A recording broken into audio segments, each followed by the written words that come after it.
All right, y'all. Sorry, we are doing a part two of this because my phone died. Actually, flip this around. I think I'm upside down. Okay, yeah, we are doing a part two of this live stream because my phone died while I was in the McDonald's, and so putting the phone back on the bike, and I stopped at McDonald's to get some work done. Was able to get some work done, so that's good. Got some videos edited a little bit. Hopefully I can finish another video or two tonight, like full-length video.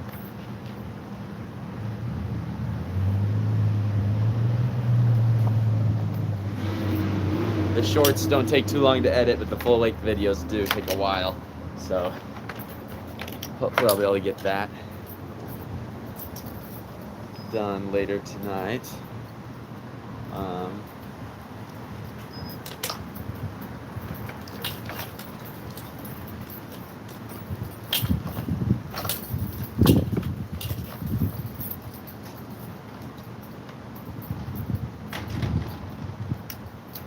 Sometimes I wonder what people think when they see me, just like talking to myself. So I have no idea, but what a great day, guys. What a great day to be alive in Odenton, Maryland.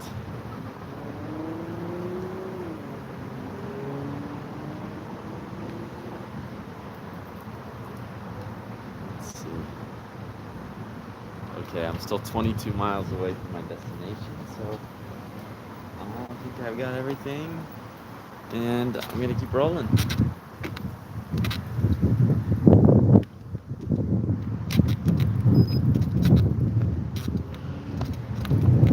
Keep moving.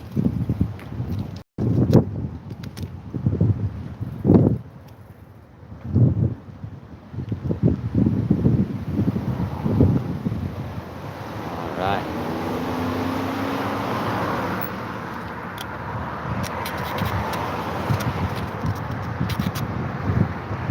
Okay. Goodbye, McDonald's.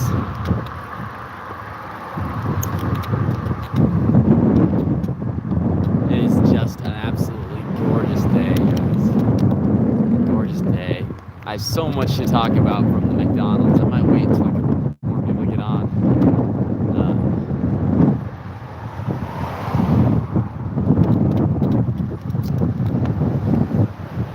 Such a gorgeous day. I better pick up some speed a little bit. I'm trying to make it in a decent hour. I just talked to a bunch of people, so I'm probably texted a couple different people at McDonald's. Wow, it was really, really awesome. All the people I met at McDonald's. Kind of random place. This McDonald's in Odenton, Maryland, but met some really, really nice people. Also, I had a first on this trip. I had the first time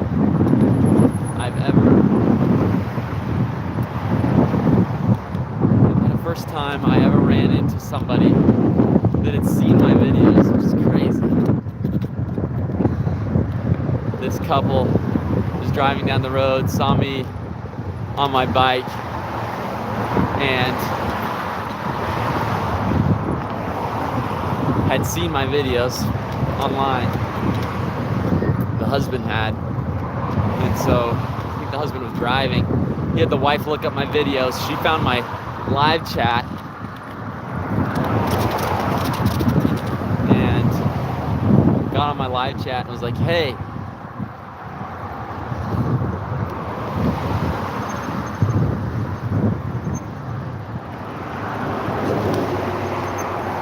sorry.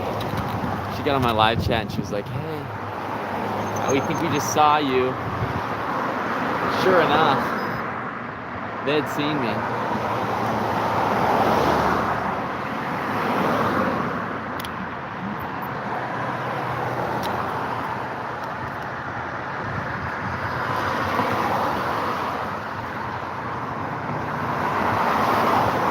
And so that's the first time anyone's watched my videos and then just seen me on the road, you know? I've had plenty of people see me on the road and then go watch my videos. I'd say a good chunk of the people that are subscribed to me, that follow me, it's been that way. But, shoot, I'm trying to cross this road, but now a lot of big holes opening up for me now. Looks like one might be coming up soon.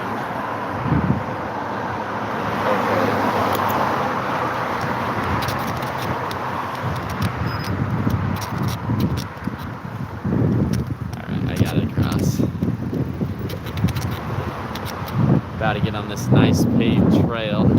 It's gonna take me basically all the way to my destination, which will be good.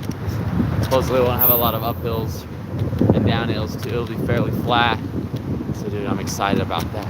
But anyhow, I don't know, I think I kind of was rambling on that and distracted and so didn't tell the story the best, but that was so cool that they found me like that.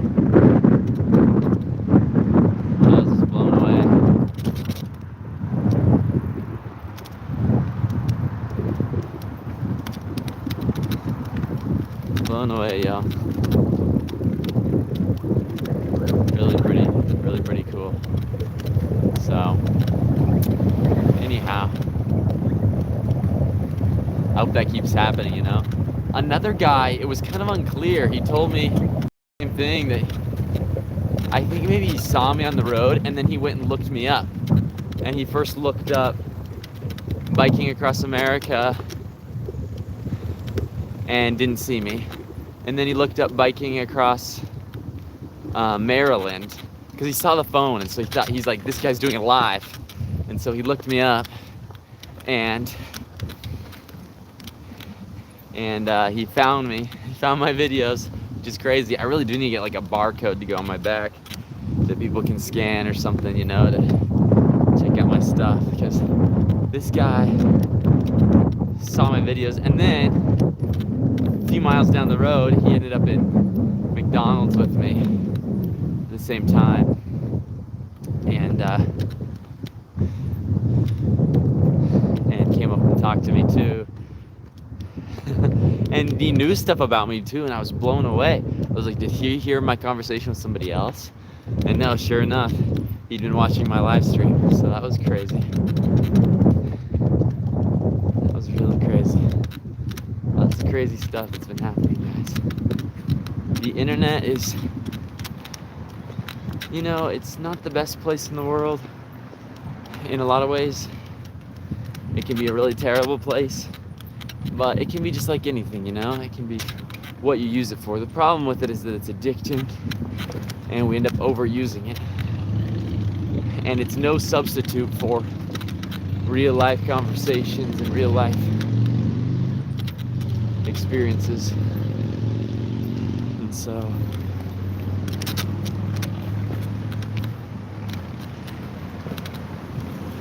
that's the honest truth. But it really can, it's made this kind of special, you know, and really cool, really fascinating. Starting to meet people that have seen me online. So, anyhow.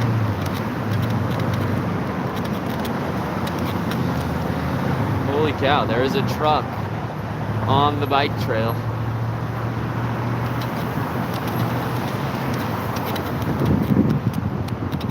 You just driving down the bike trail. I don't know why, but that's interesting. Okay, we are going again. We are going, gone. Whew.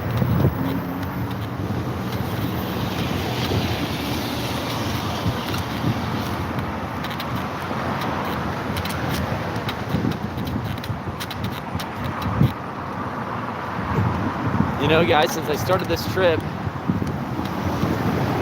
it's kind of crazy, but other than talk to my family,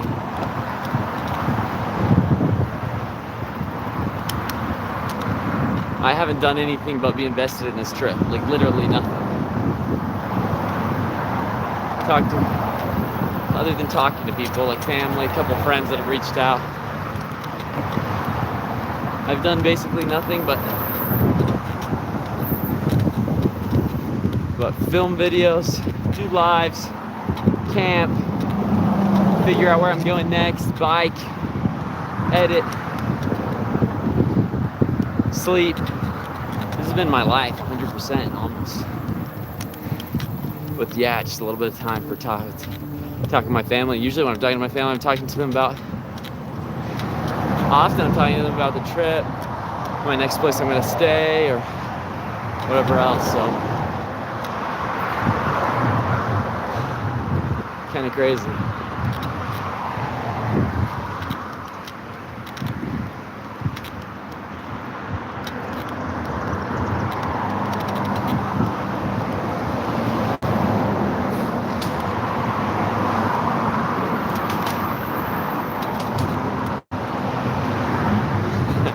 Yeah. Hey, Erica.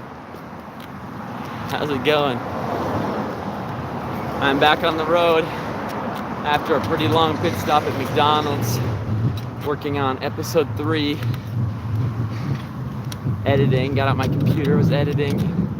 Met some really cool people there that took really good care of me. It's crazy. Yeah, very good. It's crazy that I keep stopping to like spend money, and it feels like every time I stop to spend money, I just end up leaving with more money than I started with. So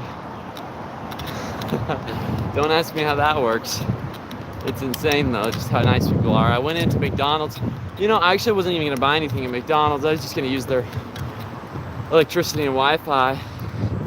And that lady started talking to me, asking me what I was doing. Found out what I was doing, asked me if I had lunch yet. I was like, no, and she's like, okay, come in here, I'm gonna get you some lunch. And so I just ordered the cheapest. She's like, I wanna get you a meal, pick a meal. And so I was like, I'll just take the Big Mac, because that was that's the cheapest. She's like, no, you're not gonna have the Big Mac. Let's see, you're gonna have something bigger. What's bigger than that? And so she ordered me I don't even know what it was, a cheeseburger with 2 big old patties on there. It was pretty good.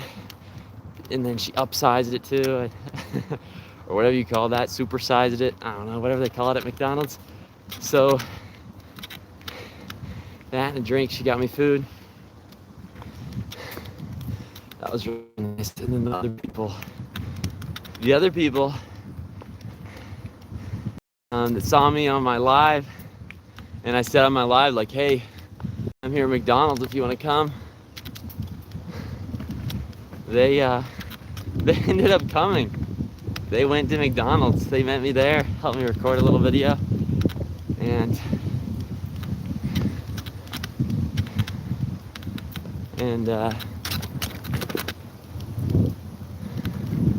they were like, we're gonna get you food. And the other lady was standing there, she's like, oh, I already got him food. And they're like, dang, you beat us to it. And then as they were leaving, I talked to those people for a while. Super nice. They had a lot of interesting things to say. And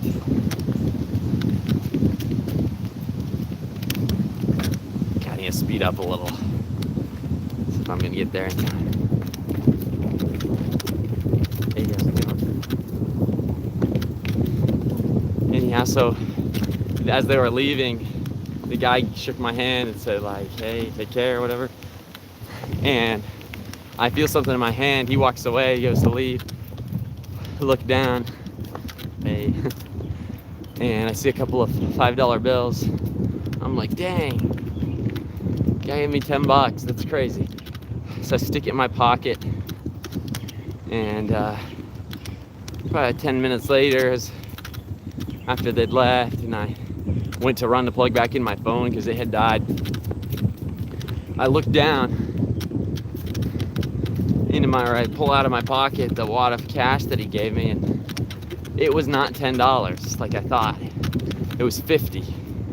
Guy gave me $50. I couldn't believe it. I was like, what? So kind people, such kind people out there.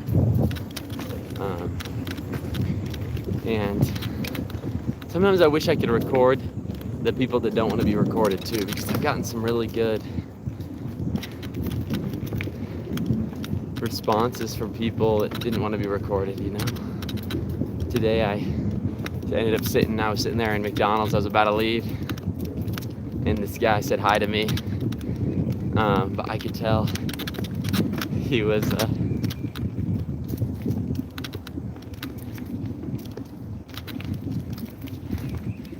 he was Hispanic. I just heard him speaking Spanish to somebody else, and so I said, "Hola, ¿cómo estás?" And he was like, ¿hablas español? And I was like, yeah. And he's like, yo pensé que eres un gringo. Like, I thought you were a gringo. I thought you were American. And I was like, yeah, I am, but I speak Spanish. And so we got into a whole talk. And he brought up politics, actually. He brought up that he came from El Salvador when he was 20. And that he didn't have enough money to study, so he just started working. He's been working his whole life. And talked about how this country has a lot of opportunity, but you do have to work hard, which is true. And so, talked with him for a while.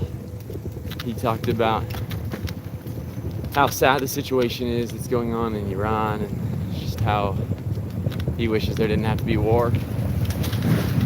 It's very fair. You know, it's kind of, nobody likes war, and I think war should be avoided at all costs, you know. And sometimes it's necessary to fight evil, but often we just get into war because of, you know, politics and politicians. And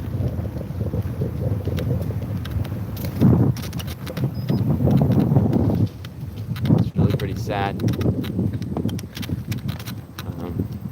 Some of the wars that we've gotten into over the years and all the people that have died in those wars. So he was talking about that and how sad the war is. That's something I've heard a lot of people say.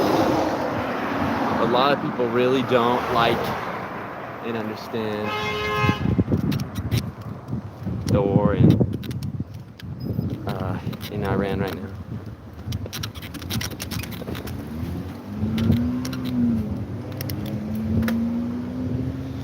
That was nice. Somebody stopped for me to go by, and they got honked at for stopping for me. So they took a honk for me. I appreciate that. Wow, more rabbits. I should keep a count of how many rabbits I've seen. I've seen so many rabbits on this trip. Another one. I see another one. They like to hang out along these trails, and they're not even that afraid of people. I mean, when you go right by them, they go running away, but otherwise.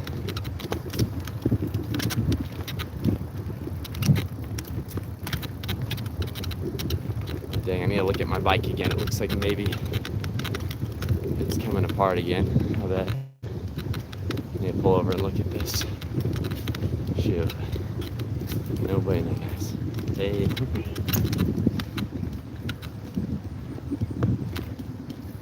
Hey, how's it going? Let's see. I'm gonna pull over.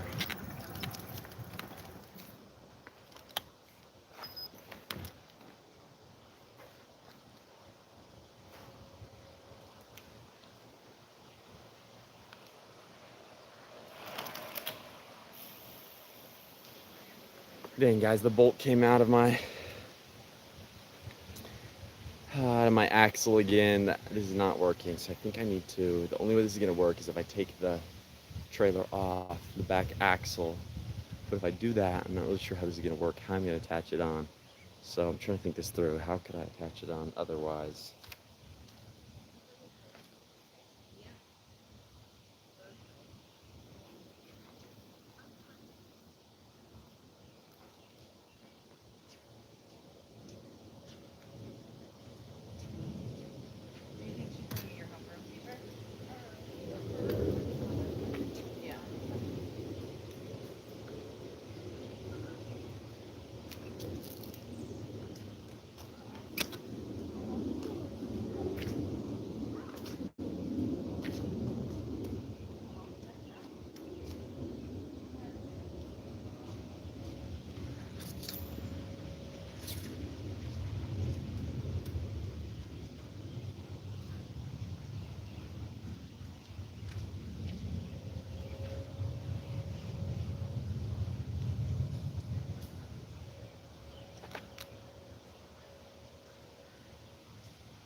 All right, guys, I need to figure this out. The trailer, so the back axle keeps kind of like, it's got bent, first of all.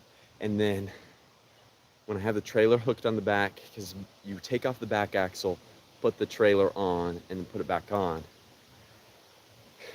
But that makes the axle not reach as far across. And so I think it's not catching and it's not holding. It's pulling it back off and off.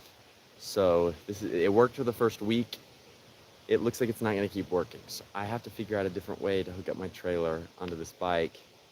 I have a couple more zip ties left. I don't know if zip ties will hold the trailer on or not, but I'm trying to think what I can do, how I can get this to work so I can still pull my trailer and get to my next spot.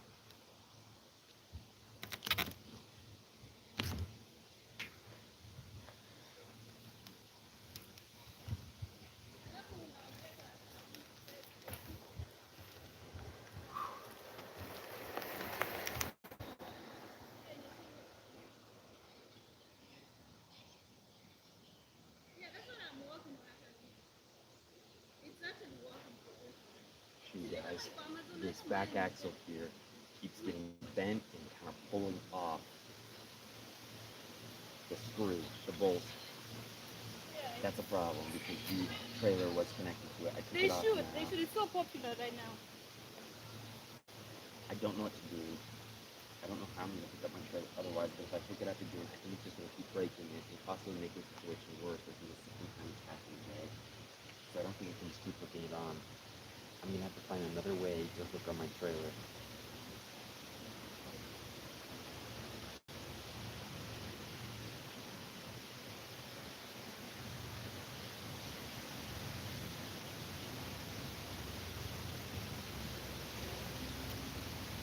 Dang, y'all.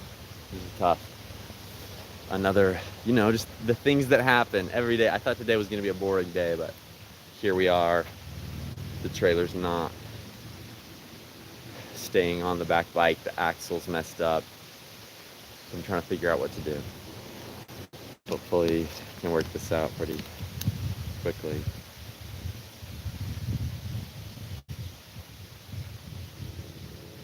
Ooh, there's a guy in Warm Showers that said he can't host this week. To work, but to call him if you have any bike maintenance needs. Okay. I might need to use that. Sounds good. No, and I know I think there. Okay, I'll show what's going on. I kind of are off. I pulled the trailer off. So here we go. So we have this guy. This goes on the trailer here. And I had it on the back axle here, which comes to the other side and has the little bolt that goes right there. It's not the beefiest thing in the world. It's just like this little tiny guy. And if I undo this, let's see if I can undo it again.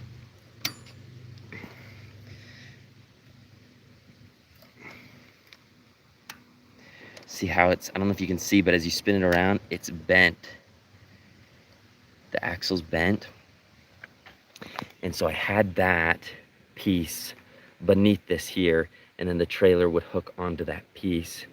But it yanked it, I guess just from all the force of a week of pulling on that, it ended up yanking it off of the bolt on this side, stopped catching on the bolt on this side, and bent the whole axle. And so I noticed that this morning, was having issues with it, and even issues changing gear that had come loose.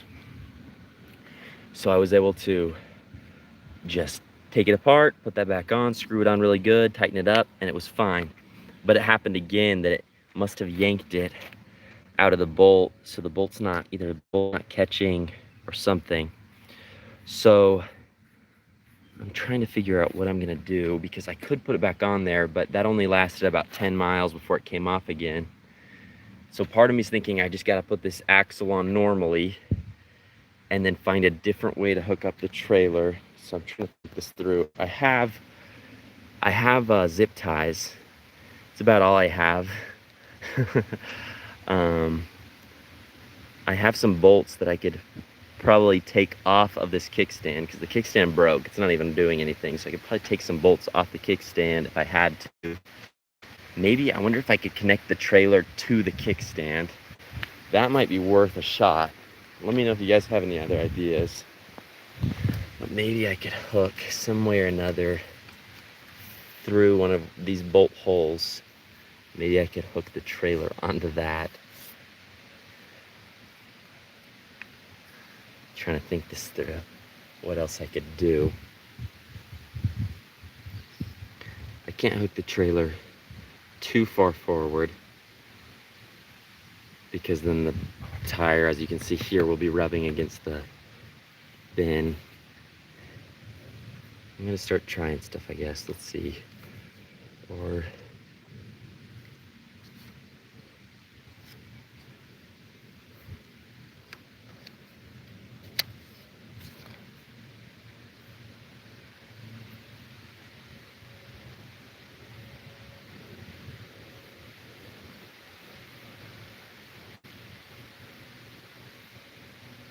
let's see.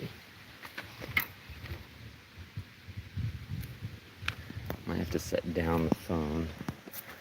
Maybe set the phone down here. I'll try a couple things.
Okay, so kind of my tentative plan.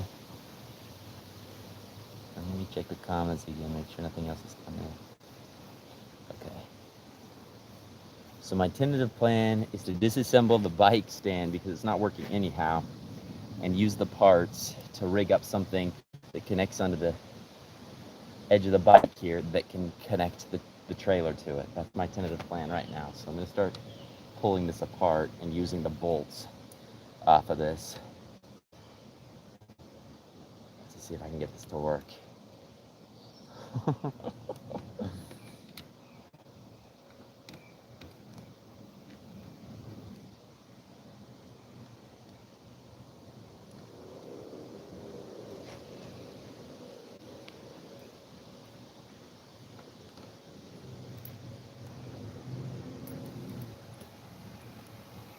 you okay?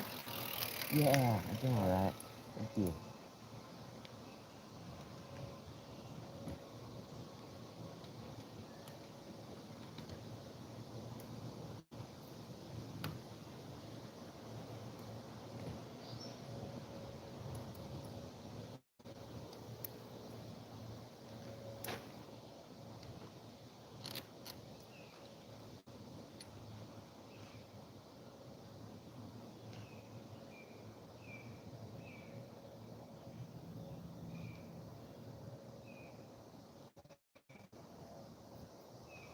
That's a good idea. I could call somebody.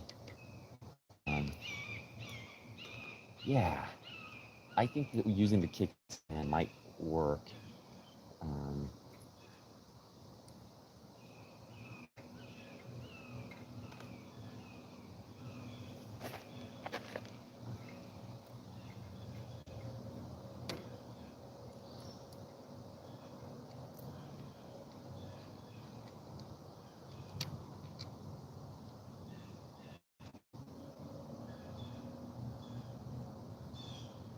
problem is that the kickstand is already kind of broken and barely attached. So I might just kind of have to use the, otherwise I probably, okay. That's who I actually assumed it was Uncle Brian's. Hey, Uncle Brian, how's it going? I assumed it was you when I saw old cars guy, but sounds good. How are you doing? Let's see. So yeah, I got some different parts I can use here.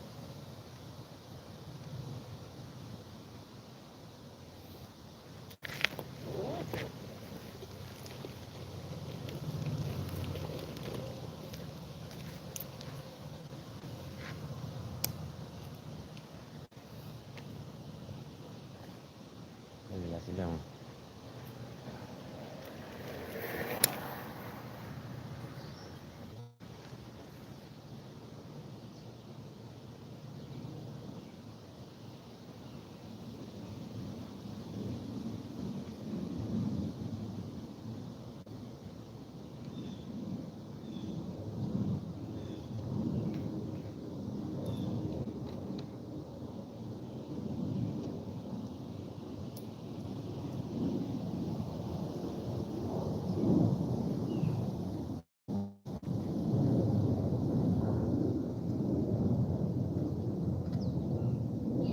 Sounds good. Yeah, I'm gonna try this. If this doesn't work, I will start calling or shop or something. But I kind of have a feeling this might work.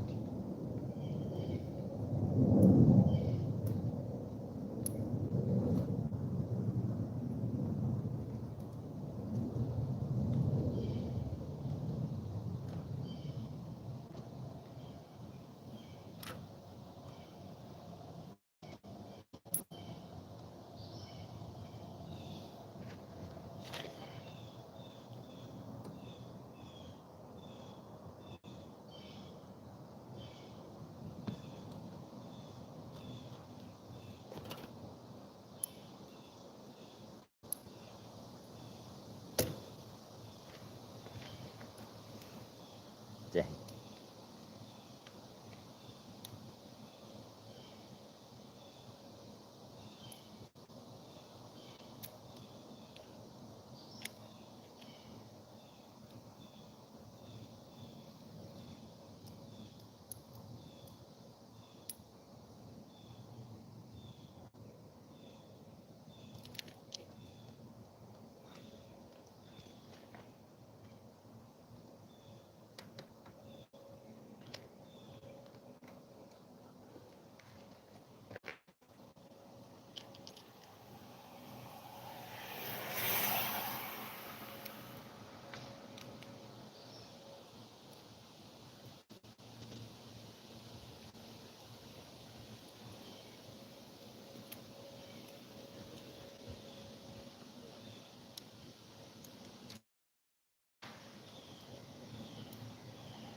Yeah, I know it's kind of hard to see, but I'm trying to figure out a way to connect this onto here somehow without connecting it to the axle so that it will pull weight. I wonder if this bolt here comes out. There's a bolt, extra bolt up here.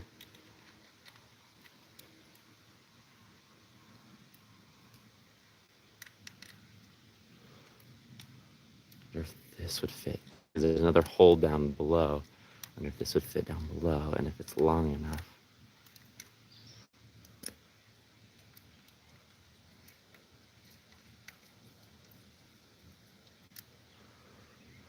Let's see if it'll fit down here. It does fit, so let's see if this is gonna work. The problem is, this would work if I had a bigger washer. That's awkward. Let's see, did these come with washers?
Hey, thank you so much. Let's see, Resi Cars. Who's that? Who's Resi Cars? But thank you so much. I appreciate it. We're having some little bit of bike troubles right now, but all good. We're gonna get this figured out, and I'm gonna get back on the road hopefully here soon.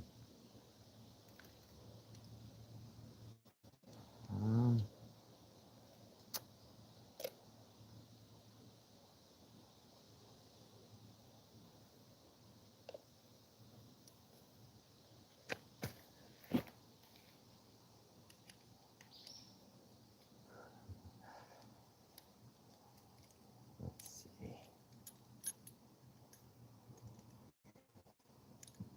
Well, guys, the day has been really great so far, other than the bike trouble, but I'm just starting to get used to things happening, you know, and things going a little bit sideways.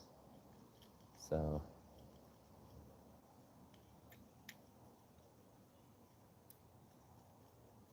I'm not all too worried about it. Starting to get used to it at this point.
think I maybe came up with an idea. It's a little sketch. It's pretty sketchy, but I think this will work, guys.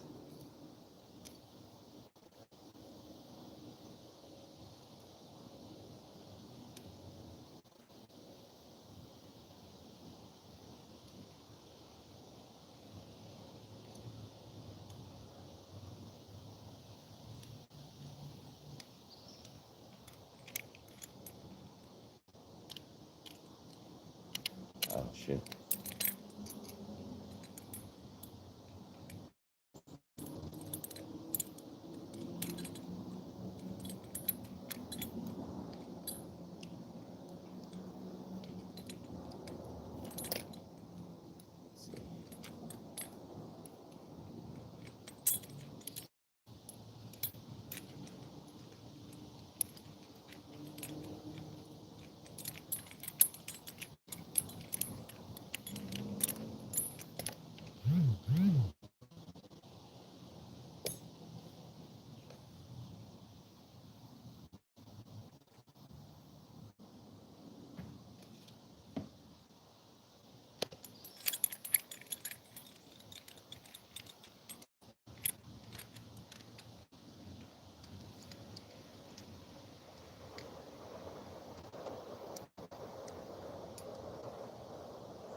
Good?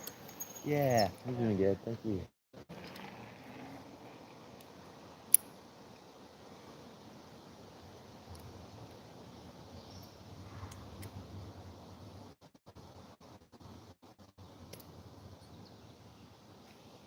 All right, guys, this is part one.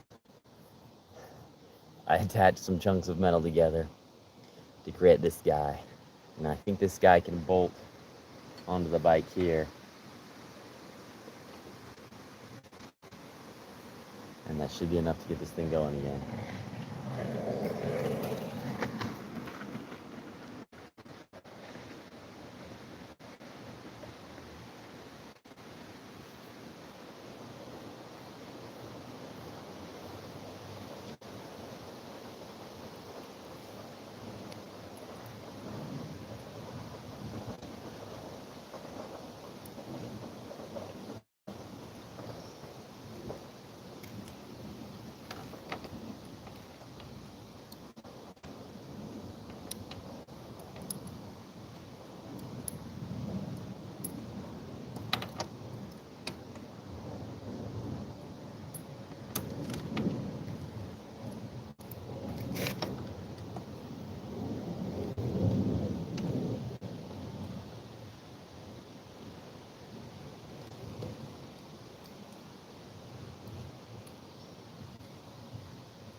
All right, y'all.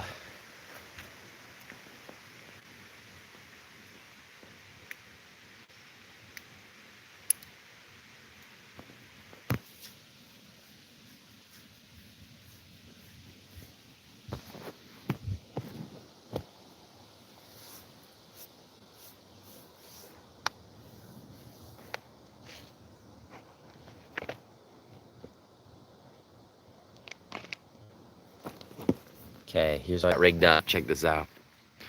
So we got, these are pieces off the bike stand, or the kickstand that I dismantled, bolted this to the bike, and then this comes down.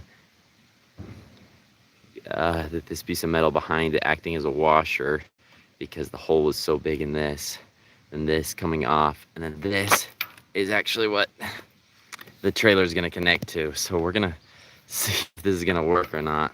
I'm gonna connect the trailer right now, and we're gonna find out if this is gonna be enough to keep moving or not. It's already starting to sag down.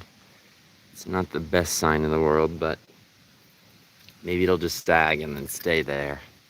So let's put this bolt on and go for a little test ride. Let's see. Okay. Got that in there. Okay. So this is crazy, guys. This is absolutely crazy. So it's like looking like this is already gonna kind of fall down. That may be fine though. So, and that way it's not connected to the axle with all the issues the axle is having. What was that? Okay. Oh, okay, sounds good, no problem.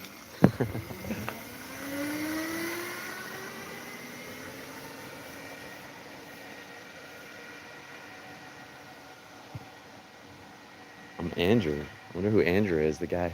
That kid thought I was Andrew. He said, "You're Andrew."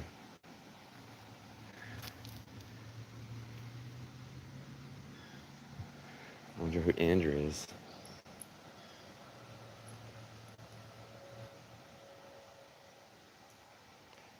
Alright, I'm gonna go ahead and collect the other pieces of this bike stand just in case I need them for later. Really hope I don't need them, but you never know, I guess. So I'm gonna put them all together.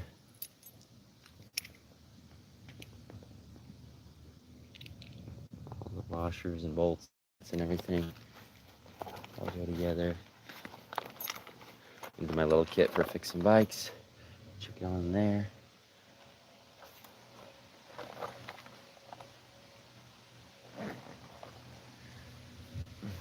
Okay, I sure hope this works, guys, because I don't want to get in again at 8:30 at night. So How far are you hope this going? works. To Florida. Where'd you start? In New York. So, yeah, thank you.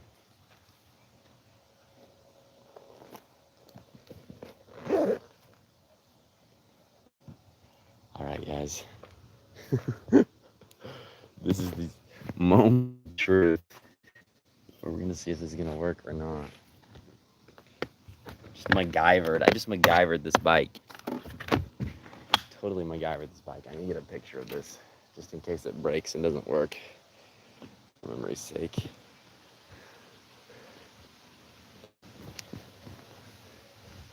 All right, I'm gonna take a little video too. Let's see. Okay. And for those new that just got on too, you guys remember how my my kickstand broke a few days back? Well, I used the parts from the kickstand to jerry rig, MacGyver, whatever you want to call it, this thing. Check this out. I've got that bolted onto the bike. I've got that coming down, that chunk of metal in the back used as a washer, and then the trailer coming off of that. We're gonna give it a ride and see if this will at least get us to DC. Hey, how's it going? Looks like a camcorder. Yeah. Here, I'll show it again. Here we go. We got that bolted onto the bike, coming down.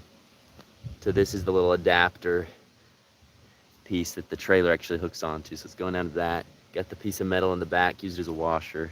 It should be on the axle of this bike, but the axle kept bending and breaking. So we're gonna try this again.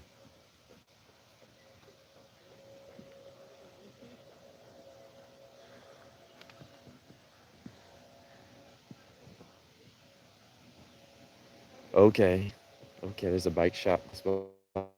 That's good. I'm gonna try this, and then and I should look and see if that's on the way, because I really do need to make it to where I'm going. I only have a couple hours left to drive to get to where I'm going, So let's see, I'm gonna put this here. We're gonna try this out, guys, see if this is gonna work or not.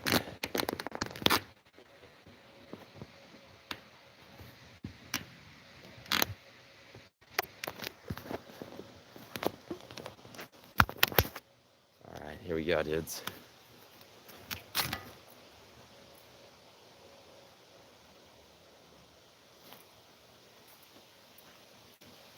Ladies and gentlemen, boys and girls, the moment of truth.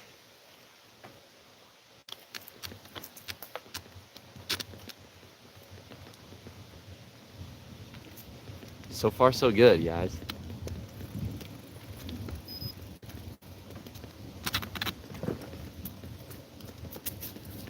I'm gonna just try and ride easy. And then I know the host I'm staying with tonight said there's a bike. I think he said there's a bike shop close by. Okay. Thanks, Uncle Brian. I appreciate it.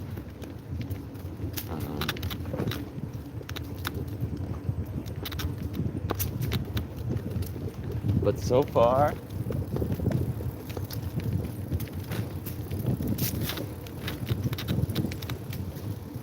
it actually seems to be riding fine. So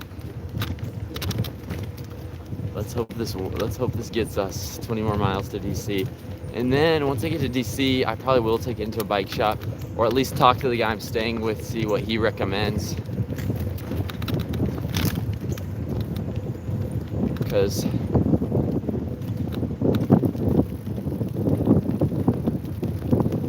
I don't think this is exactly a permanent fix. And I could just get another axle for my bike, slip it on there, and keep going, you know? But I don't know if that's a permanent fix either, because if it bent and broke one axle, it might bend and break another one. But maybe you can get longer ones or stronger ones. I'm not sure, so I need to probably take it in somewhere and figure out what's the best thing to do. I guess I didn't even really look up before I went. I just, I knew that was one way to hook it up, was using the axle of the bike. That's what it came with on the instructions of the little trailer I got, so I just did it that way. But maybe there's another way that's better if you're doing a really long trip. So, especially because I've been going over gravel roads, mountain hills, and sticks. There's always sticks on the trail. It's been bumping around back there for a week on the back of my bike, so I can see how it pulled and yanked and ended up messing up the axle.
Okay guys, it's looking like it's pretty good.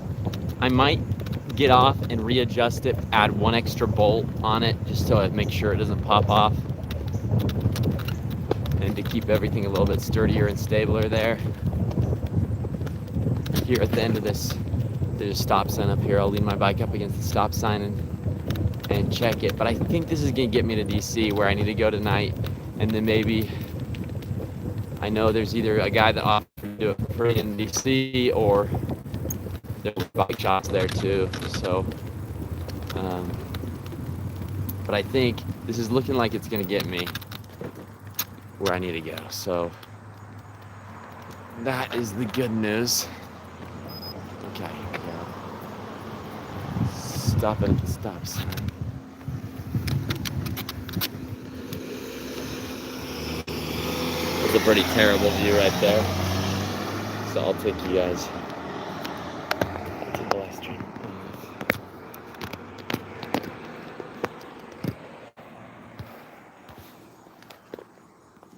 Okay, I'm gonna try one more thing. Get one more bolt out of a little nut. One more nut out of here. See if I can slap that on there, just to make sure that nothing's gonna come popping off partway down the road. It doesn't look like anything's popped off or anything. It looks like it's gonna be pretty good, but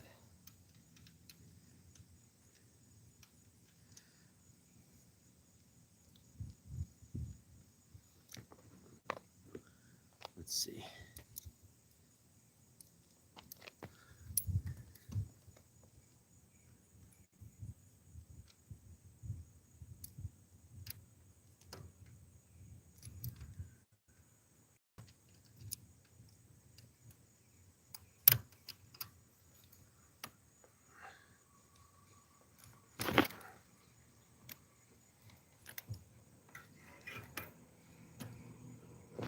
All right, guys.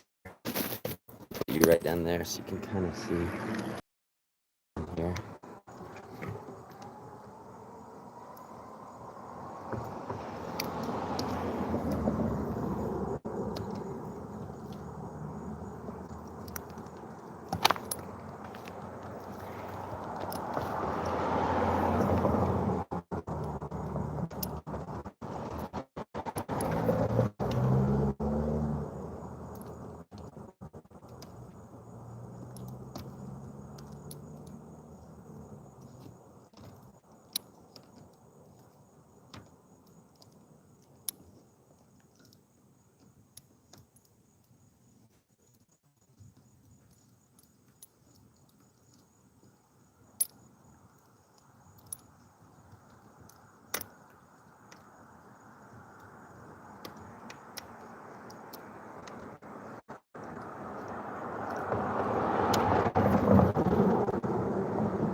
Everything seems to be holding pretty well, though, all things considered. So, let's see.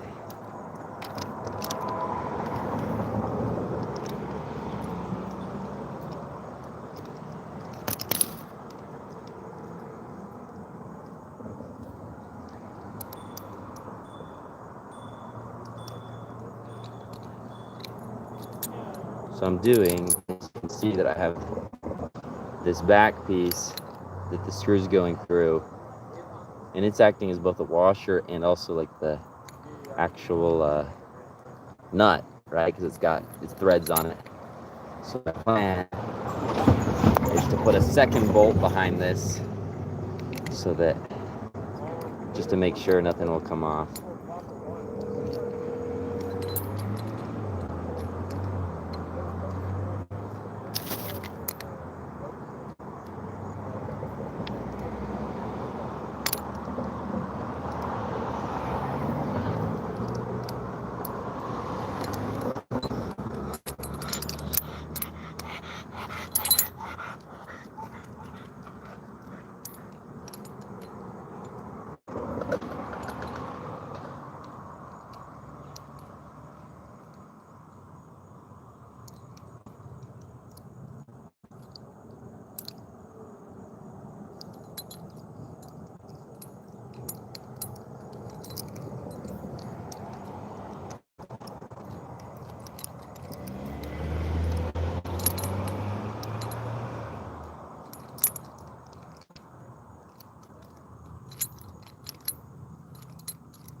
All right, guys, I've almost got this all put back together, and we're gonna give this a ride and see how everything goes.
All right, here's the contraption, the updated contraption.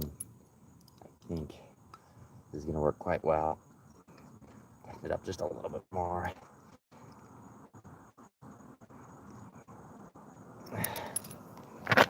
Okay, and then I got the other little screw. So this contraption is gonna go on the side of the bike. Thankfully, there's these little screws on the side of the bike and places where you can connect things onto. And so between the contraption and the little screw on the side of the bike, you can hook stuff onto. I can put this on, and I already tested this, but now I just made it a little bit more secure, so shouldn't have any issues with it working. I sure hope not. I sure hope not.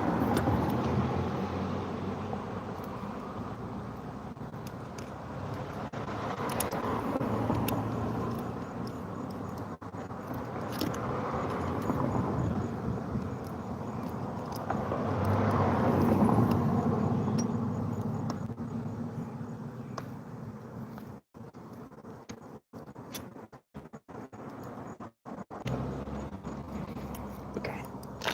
All right, guys. This is going. The trailer's going back on this.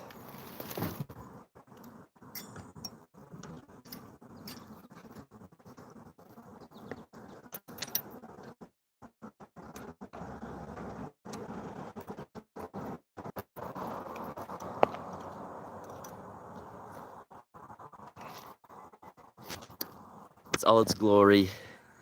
It was before an axle here. Now it's got its own apparatus made from the kickstand. It screws in there, comes down here. So it's a little wonky looking for sure. But I think it's gonna work. It actually also keeps the trailer up a little higher at I think a better angle, honestly, because it's got a lot of weight in the front. And so before it was sagging down a lot, now I think it'll keep it up a little flatter, hopefully. So, yeah, this tool back. Oh, yes, I actually do. Here, I'll show you, Brian, because this is kind of cool. And I guess you hadn't seen it. I have this big old battery power bank in here. It's actually really heavy. It's 30 pounds of what I'm carrying. 30 pounds out of like 120 pounds are just that power bank. And I have cords that run all up along the bike and over here to the arm that I have that phone on. I can put that phone on, and then behind it is a little holder for this phone that I can have the live stream on, and a second cord that goes into that. So yes, I will get it onto charge right now, actually. Let me flip this back around. So that's kind of my system, my setup. It's actually been working pretty well. I've had a few issues, but I've been able to fix them. Leroy Jenkins! What was that? Leroy Jenkins! Okay. How are you? How are you doing? Good. Where are you off to? This is the next town. Okay, very cool. Cool. Hey, take care.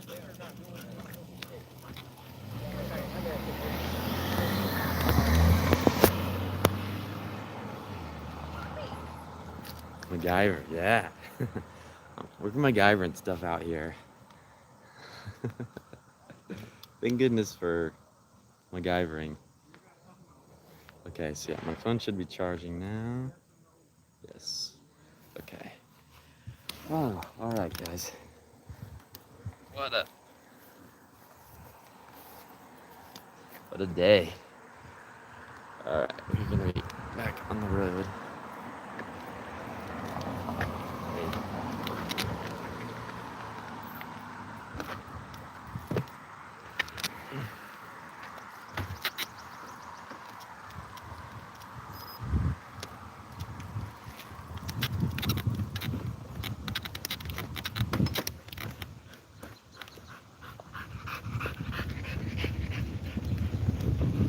All right, we are back on the road.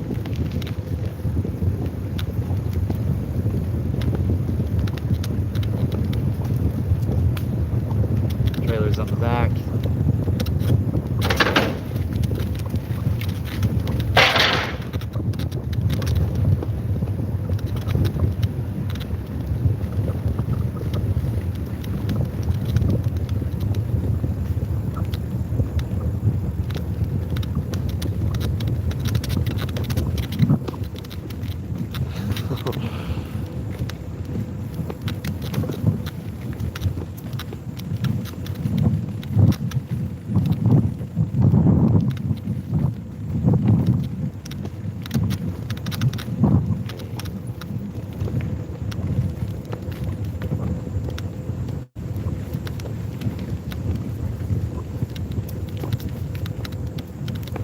Hey, how's it going? All right.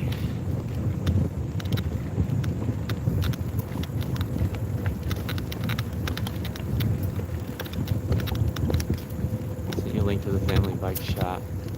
I don't know how it came through.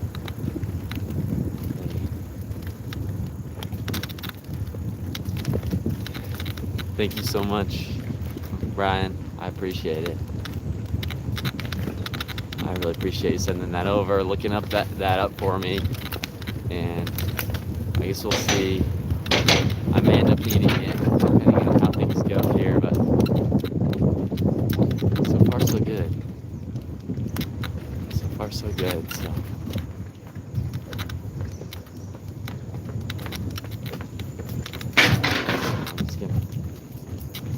I'm just gonna hope this crazy contraption I have makes it to DC, but I think it will. I really do. I'm feeling hopeful and positive about it. So, and so yeah, thank you so much for thoughts, prayers, and you know, the good news is that there's just been so many good people along the way that have offered to help too. So if I get in a position, if I get in a tricky position, there'll definitely be people around that can help me with that. So yeah.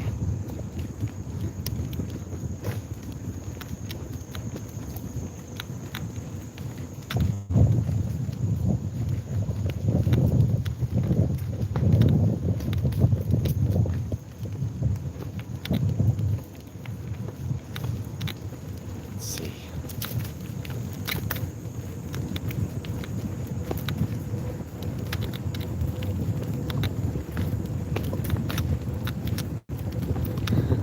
It is funny though how every day I say I'm gonna get in early, nothing crazy is gonna happen, and something a little crazy always ends up happening throughout the day. This is how life goes though, I guess. Lots of unexpected things that happen throughout life, for sure. So it's so cool how out here there's so many bike paths. Maybe these exist where I live too, and I just don't realize, but so many different paths that you can go on and take. You know, I've been on roads a decent amount, probably about half the time, but the other half of the time I've just been on trails, and that's been really neat.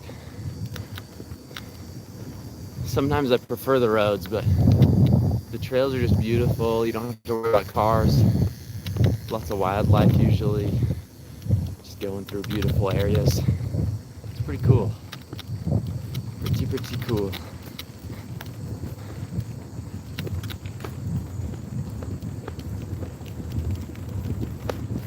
And I'm feeling really blessed because things could have gone a lot worse than they did yesterday. Things went really well yesterday. I ended up where I wanted to be. A little later than I wanted to be there, but where I needed to be. And then my phones were okay. All my stuff was okay, even after getting just absolutely poured on. So that was the first test to see if things were gonna be waterproof or not. And they were. So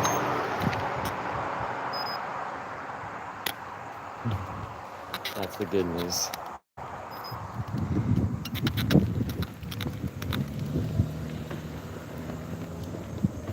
And then today's been just full of meeting really nice people that have treated me really well too. I already told the story a little bit ago, so sorry if some of the same people are on, but today I was at McDonald's and this lady walked by. I was just locking up my bike and she was asking me about what I was doing.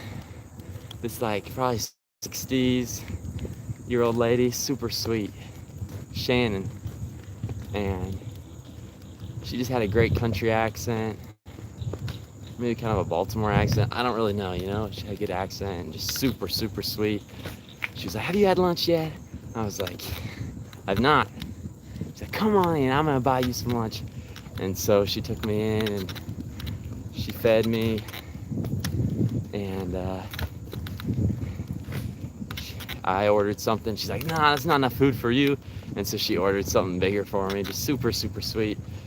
I gave her one of my cards so she could follow the journey, and she's like, "Honey, I still got a flip phone."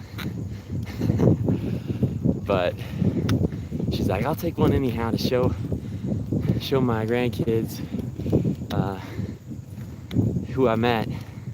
And so she took my card and took a picture with her. So, but just sweet people, you know. She didn't expect anything in return, just being very kind. And she's telling me how she grew up in that town, how she's been there since she was born in a little town, and how much it's grown and everything. But it's funny because she was saying how much it's grown, but it still felt like just an itsy bitsy town to me. So I imagine it didn't have much of anything back in the 80s, 90s, 70s. I don't know when she grew up exactly, but then after that, I met somebody that had seen me on YouTube. They saw me driving down the road and they're like, "Oh, I've seen that kid's videos." And so they came and found me at McDonald's. We had a really good conversation. They talked about living in they've always lived in Maryland and just the state of things, that the taxes and fees have gotten really ridiculous, that the cost to register your vehicle has now tripled, and that you have to get a payment plan to be able to register they offer a payment plan to be able to register your vehicle. And just the taxes have gone up a lot, and that it's gotten really expensive, that it's now not a very good place to retire with all the taxes and fees they have. And so they told me, even though they'd lived there their whole life and loved Maryland, that they were planning on moving to another state to retire, which I think is kind of sad to have to feel that way, you know, in your own state, somewhere that you love, to feel like you have to move to another state to retire because you just can't afford it. And if you can't afford it in another state, it's like, well, what's the difference between the two states, you know? And so I think there's a belief among politicians, among the government, that money solves problems. And while you do need money to run things, if you mismanage that money, if you misuse it, if you don't take care of it, it doesn't matter how much money you have, right? And so if you're trying to make the money stretch though, and none of it gets used in an improper way, I think a lot more can get done. And I think that's something that the government hasn't learned yet, is how to manage money, you know? Things that we learn as people in this world, right? Things that if you have good parents, they teach you, right? Like when I was young, my parents taught me not to get into too much debt, right?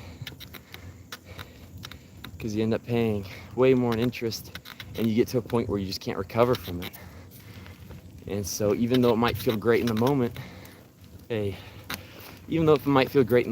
to spend, blow through $10,000 on credit cards, even though that might feel great in the moment, everyone knows that you can't sustainably do that. And that in the end, you'll end up a lot poorer and a lot worse off while down the road. Hey. But I don't think the government's learned that yet, Here we are with almost $40 trillion in debt. I think $1 in $7 of our taxes goes to pay interest that the government is paying to both Americans that have money invested in the US's bonds and things like that, but also going to other countries that have given us loans, right? And so the government just needs to take a Dave Ramsey class, I think, or something, because it's great, it's great to send out stimulus checks to everybody and everybody have more money to spend. But when that happened, we ended up with crazy inflation, right? And sometimes we can wonder, like, oh, what caused inflation? I think it's pretty simple, If you follow, if you go to fred.org, they track, or maybe it's fred.gov, I don't know, but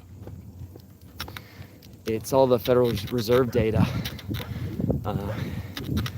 given to the public for free by the government. And that's one of the most important things I think you can look at, is the amount of money in circulation. If you Google that, Fred, and the amount of money in circulation, it's amazing to me how obvious the reason for inflation is. Because you go in there and you notice that the government around 2019, 2020 started printing money. And we saw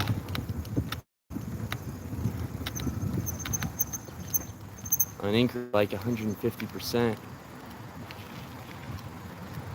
Hey, how's it going? All right. We saw the amount of money in circulation go up significantly. It went up from like 16 trillion to like 20 trillion. And that's a lot of money, to increase in circulation. And of course, when you have more money in circulation, the value of all the money goes down. And so that's another way the government taxes us, right? Is just by printing more money. Because as they print more money, our money goes down in value, and they have more money to use to spend on things, And so when the stimulus checks went out, when other events happened, the government just printed more money. And everyone's suffering from that,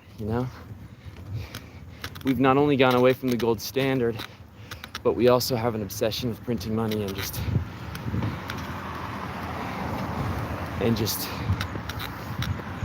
choosing the easy way to get out of our mistakes, When you get into debt as a person, you know what you got to do. You got to take a step back, say, darn, I messed up. And if I don't start paying this off now, it's only gonna get worse. And then you start paying it off, right? I think that's what the government needs to do. And it's gonna be awful for a while. Things are gonna be hard. There's not gonna be as much money for government programs and everybody. And I think that's why no president wants to do it, is because it's gonna feel like a recession for a little while. All the cuts in government spending, there's gonna have to be, you know. And so all these people, all these politicians, they come in and they say, well, we're gonna cut taxes. On the right, they say we're gonna cut taxes. And on the left, they say we're gonna do more programs. In my opinion, we should leave the taxes as they are, cut government programs, and go into hardcore debt payoff. And honestly, it feels nearly impossible to pay it off at this point, you know, because the government only brings in, like, I think it's about $7 trillion a year in taxes, the federal government. And so even if you cut half of all government programs, you'd have $3.5 trillion a year to spend paying off the national debt. And you have to think that if we've been getting in more and more debt over the years, you also have to cut that spending, right? The amount of debt that you get into each year. You have to first start by not getting into more debt, which will also hurt. Which will also hurt for a bit. You know? Even if we just stopped spending extra money that we don't have as the government, that would hurt for a while. And then they'd have to start cutting stuff and using that money to start paying off the loans. And it's gonna take a while, you know? If you have a $250,000 house, your payment's gonna be like $1,500 a month for 30 years. And so at this point, the government, if they're gonna pay off their debt, $40 trillion in debt, it's gonna be a big monthly payment, you know what I mean? And it's probably gonna take years and years and years. So this can't just be one president either that says, oh, we're in debt, let's pay off our debt, you know? It's gonna have to be presidents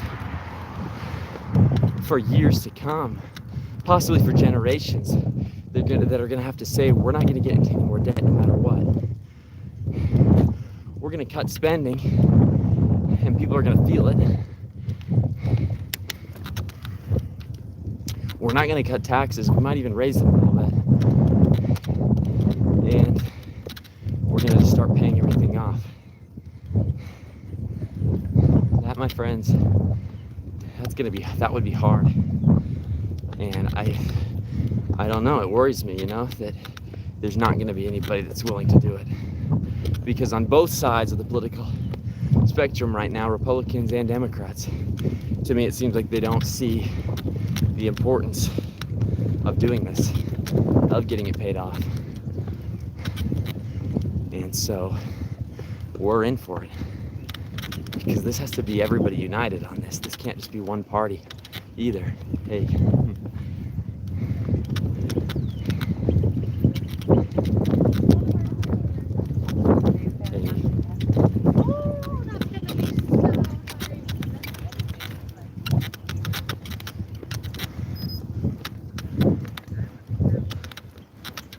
Whew. Anyhow, that's my little rant on government spending. I think people just are pretending like nothing's happening when we are in trouble, dude. And so that's the other reason that, I don't know, it's kind of dangerous, I feel like, a little bit, putting your money in government bonds and CDs and all that, because for right now, they're paying stuff back, or not paying stuff back, but paying interest. But at what point will the interest payments get so much that finally some politician says, you know what, sorry guys, we can't pay you back? I don't know. Either that happens, or we just continue in so much debt, it's not even funny.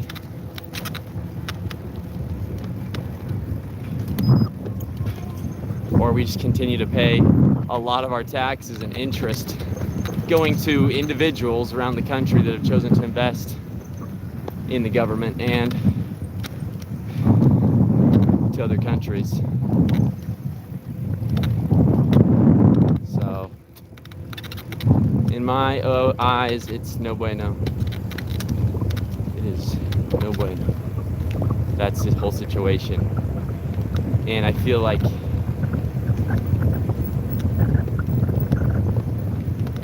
people that are fiscally responsible in both political parties have disappeared. And we just think that spending money will solve all problems.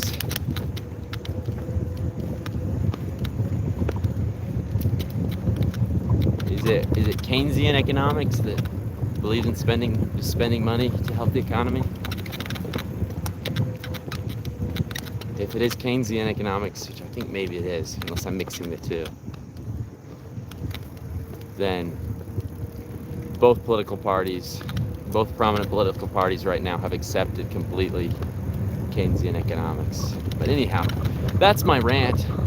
It all got brought up because I was talking to that couple in Maryland, and here in Maryland, in the McDonald's, about how things have gotten so expensive here in Maryland. And it's gotten tricky to retire here because of high taxes, because of high fees, which is an interesting thing with the fees, because, you know, if they start raising taxes, people notice and freak out a lot, you know, because that's a constant thing. But I think if they raise up the fees, that's a little bit more subtle, you know, because how often do you go register your car?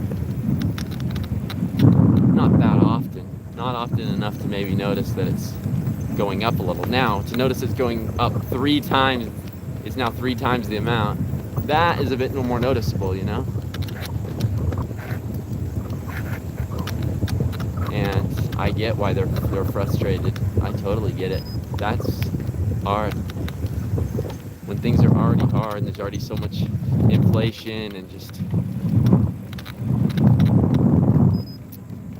jobs aren't paying the same as job salaries aren't rising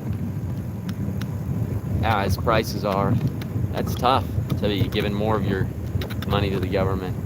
So, and they told me, what's interesting, they told me that a lot of people now go to Pennsylvania, they go to Virginia, they go to other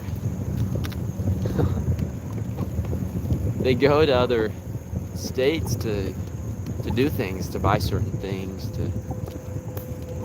and whatnot, just because it's cheaper. So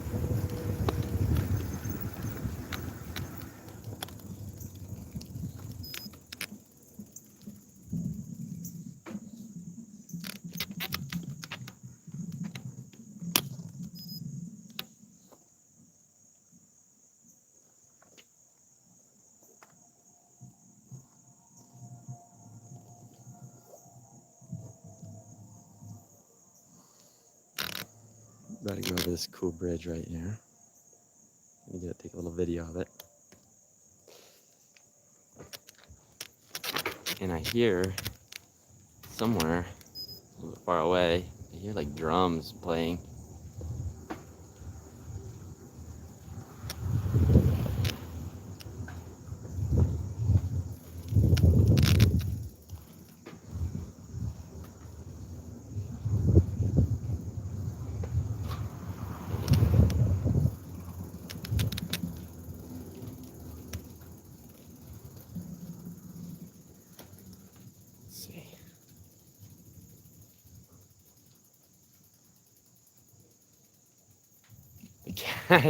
The cash envelope method. Sorry, I'm just now seeing the comments.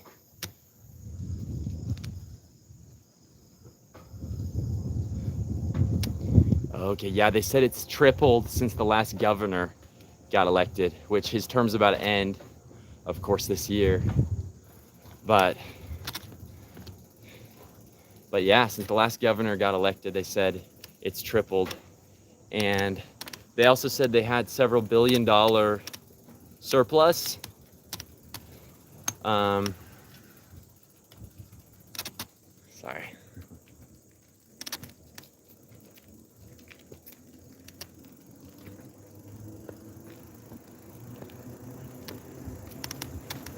Getting a little video of that part.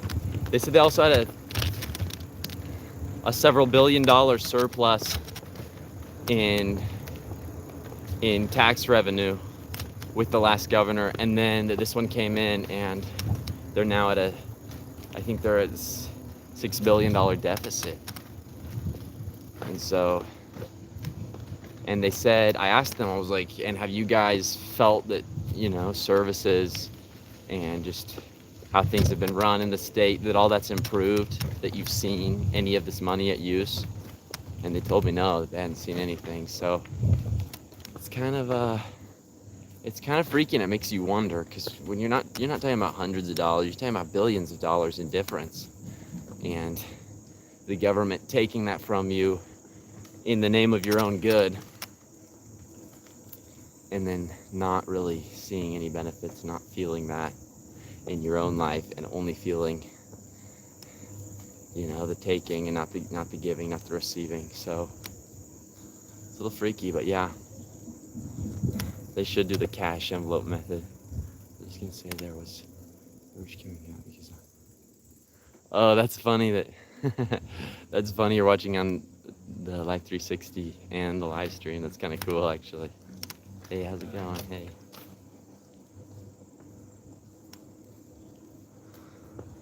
Wow, guys, I'm going through just a beautiful area here. So I'm sure you can see on the live stream. I do really have to go to the bathroom, though. I wonder if I can sneak off the trail.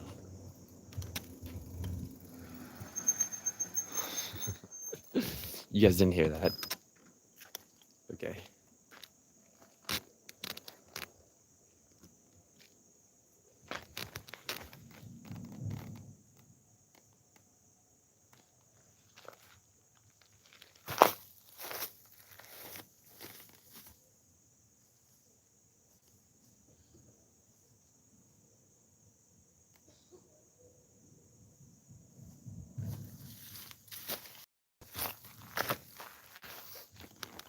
Hi guys, I'm gonna wait. There's so many people here.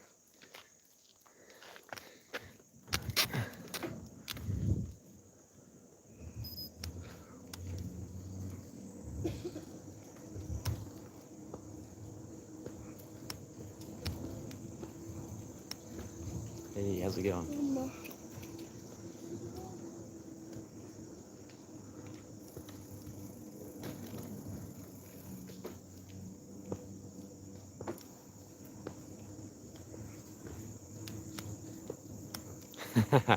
Thanks.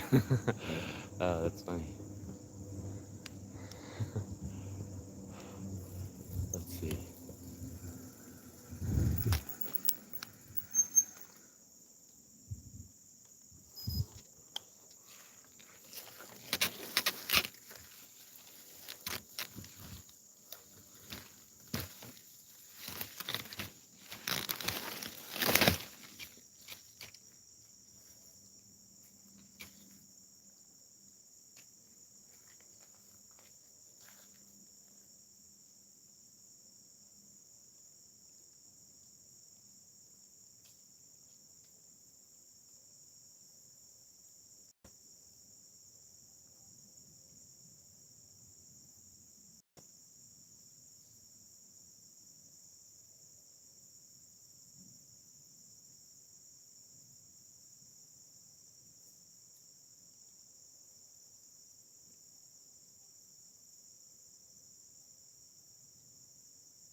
All right, guys. I did end up stopping. But I am back now. I have a place I'm gonna stay tonight, thankfully. So that is awesome. I have this app, it's called Warm Showers, and you just find people along the route that open up their houses to other cyclers. It's like cyclers helping cyclers, called Warm Showers. And so, yes, I actually do have a place to stay tonight, and um, and uh, and I think they even said they have like a pull-out couch or something. Because sometimes it's just like you sleep on their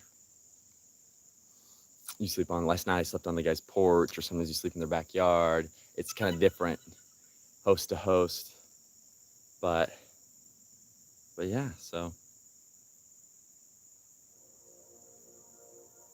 okay, guys, I'm gonna fly the drone real quick, get a couple shots of me biking.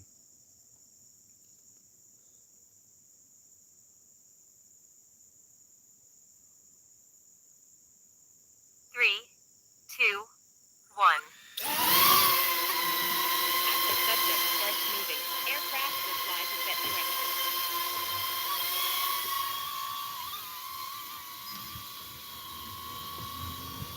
All right, here we go. We'll go when the drone's in front of me. It's pretty cool.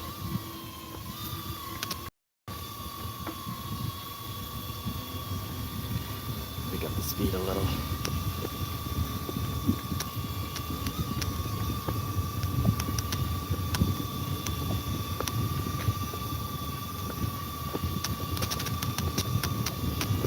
The drone can go quite fast. That's pretty cool.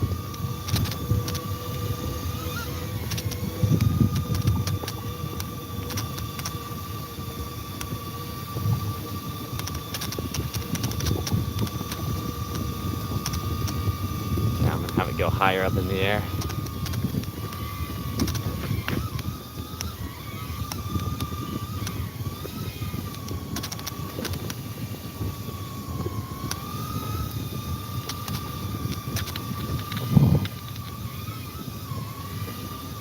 So let's have it fly. Critically low battery warning. Landing.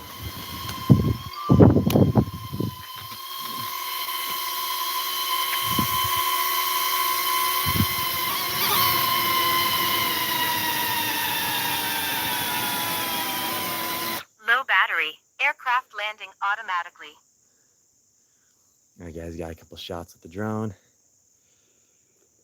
If you want to see those shots, watch the episodes. Actually, the first couple don't have any because I was in New York City, and New York City does not like you flying drones around there. So the first couple don't have any, but otherwise, the episodes should be having some drone footage.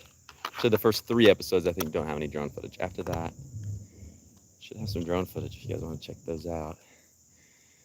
The episodes I've been putting out.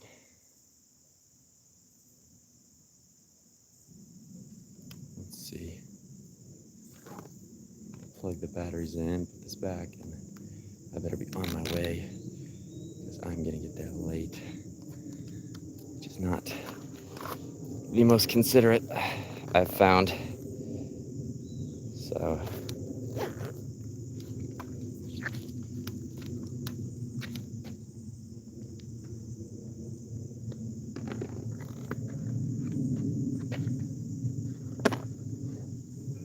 oh, sorry. Thank you. Yeah, my bad.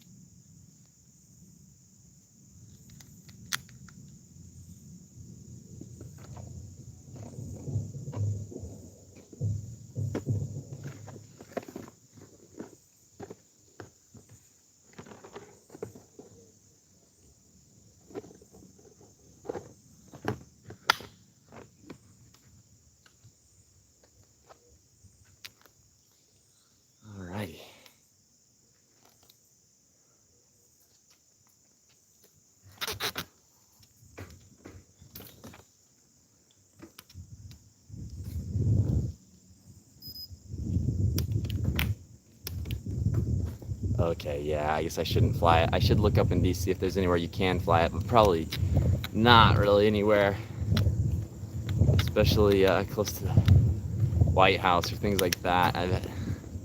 I actually talked to a guy yesterday that told me they have missile, or like, I don't know if they're not missiles, but what do you call those? You know, the defense systems that they have, that they do have, that track missiles and to protect against those. Like, they have some sort of similar system around the White House for attacks. So I think it would be unwise to fly the drone there. Very unwise. It would probably get shot down immediately. It wouldn't be asking questions. It wouldn't be confiscating the drone. It would be shooting it down. How much farther today? 15 miles still. Unfortunately, I need to pick up the speed a little because it's looking like I'm gonna get there.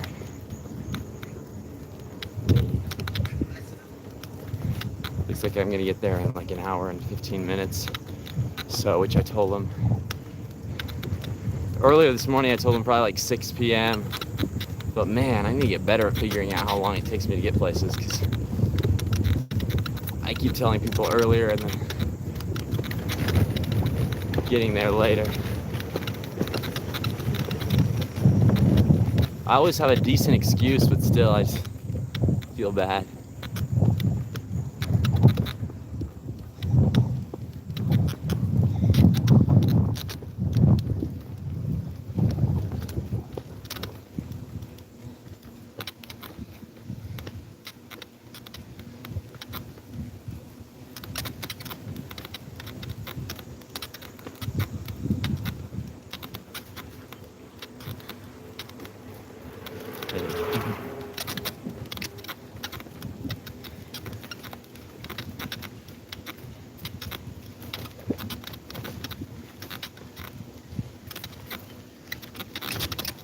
Hey, how's it going?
¿Cómo estamos?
Oh, Brian, I'm reading your message right now.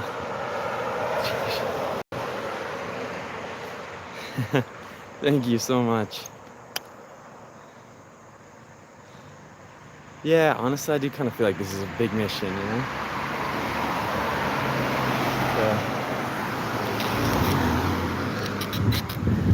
To inspire change in people and the way people interact with each other, even if not on a huge scale, but at least on a small scale, you know? I'm trying to see a little lost.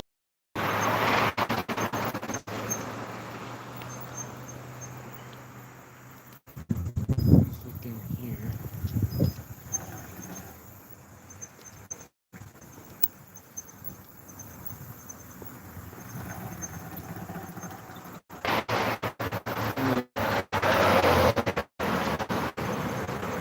A left and a right.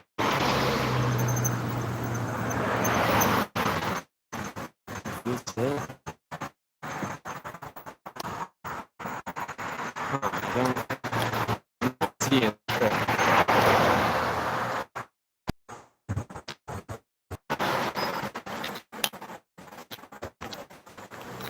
Excuse me? You know if this trail continues?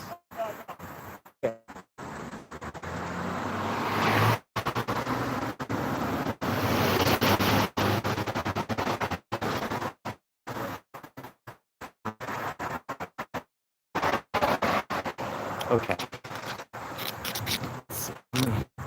See where I took the wrong turn. Yeah. I'm gonna go back.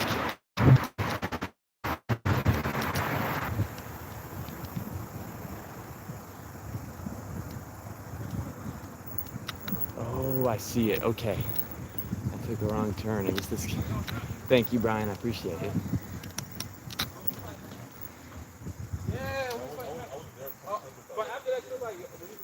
Hey. Excuse me, sorry. Sorry, fellas.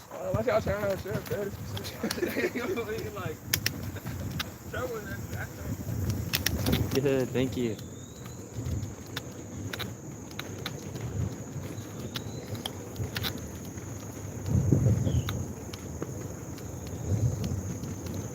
Okay, thank you. Yeah, I think I found. I'm back on the trail now. I just didn't see any sort of bridge, and so I was like, and asked one guy if he knew where the trail continued. He said no, even though he lived right on that house there. So anyhow, let me get the GPS back up.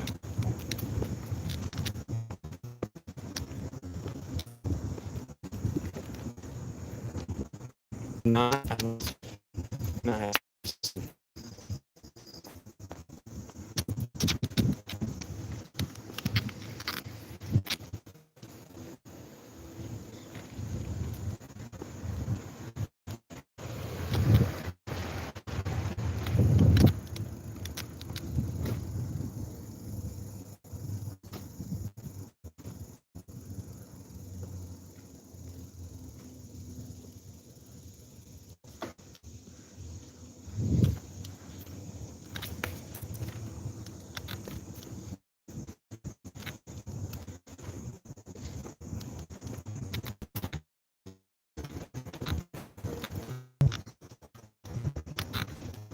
Okay, guys, I'm picking up speed. We can try to make it on time. A decent hour. I don't want to be there too late.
pedaling, pedaling, pedaling.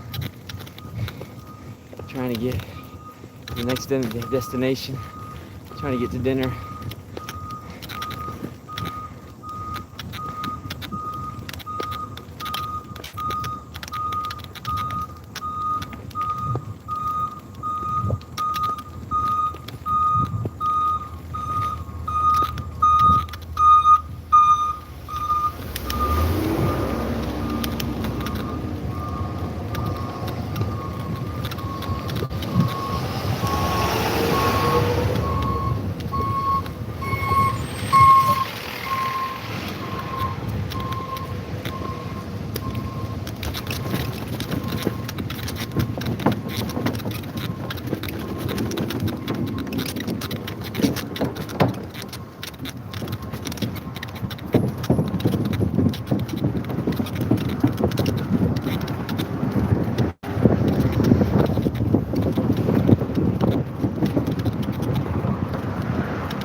Cruising at a beautiful 17 miles an hour.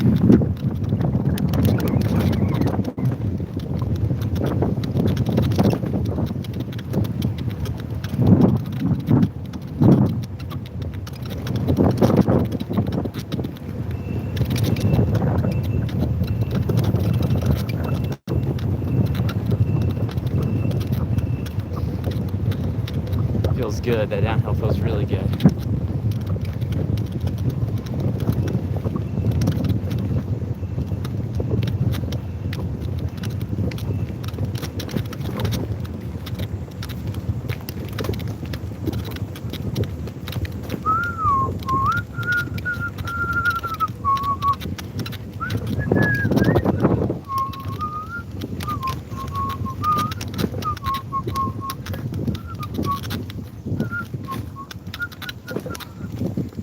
Hey.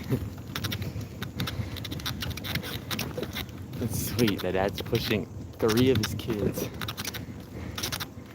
in a giant like wagon cart thing. I don't even know. Pretty impressive, honestly. I think it's hard pulling a trailer with 120 pounds in it. That guy's pulling 3 kids. That's another level right there.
Let's see, let me look at this again.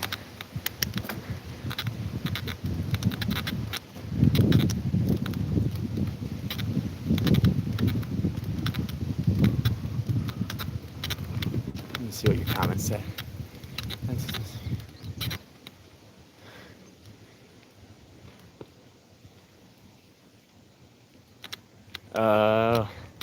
Yeah. Like a mirror image. I guess. So for me, it's not weird. It feels like I'm looking in the mirror, but I guess it's transmitting it that way too. So I need to look at that later tonight, see if I can fix it so it's not a mirror image, but right now it's doing the mirror thing, so it's kind of funny. Man, I'm going so slow right now.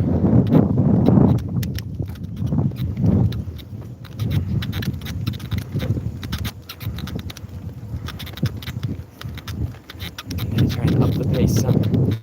I just have 13 more miles left, so I can hit it a little harder for the next 13 miles.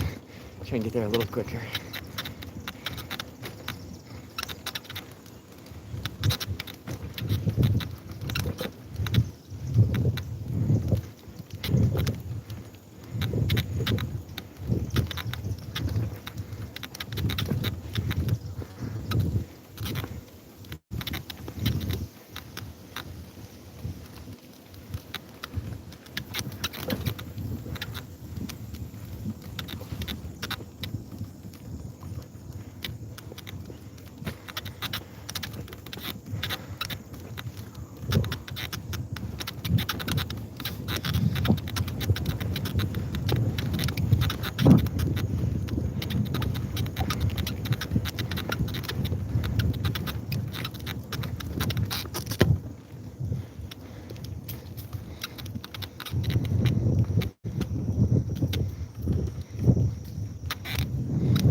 Oh man, I felt a few sprinkles. Let's hope that doesn't become more than a few sprinkles. Let's hope it stays a few sprinkles. A few, oh, what do they call them in Philadelphia?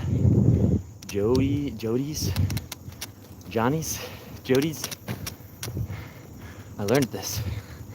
I learned that in Philadelphia, they're not sprinkles. They're like the food. They're not sprinkles. They're something. I swear it was something like Jody's or something like that.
Today has flown by.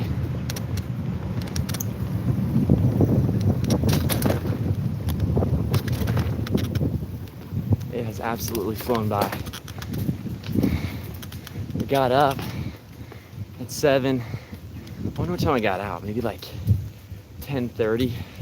Spent a couple hours editing videos. Honestly, I wonder if I spend more time biking, cycling, riding my bike, or editing videos. Probably more time biking, but still, I feel like I spend so much time on the videos.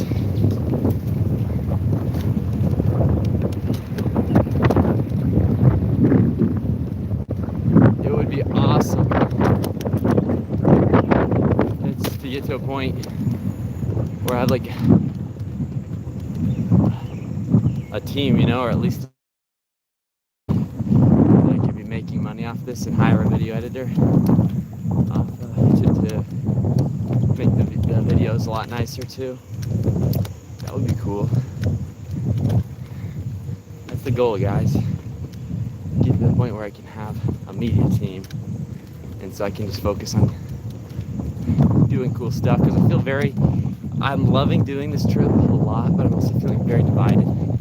You know, like the whole point of this trip is to get out and have conversations with people, but sometimes I feel like my conversations aren't the best because I'm not able to just 100%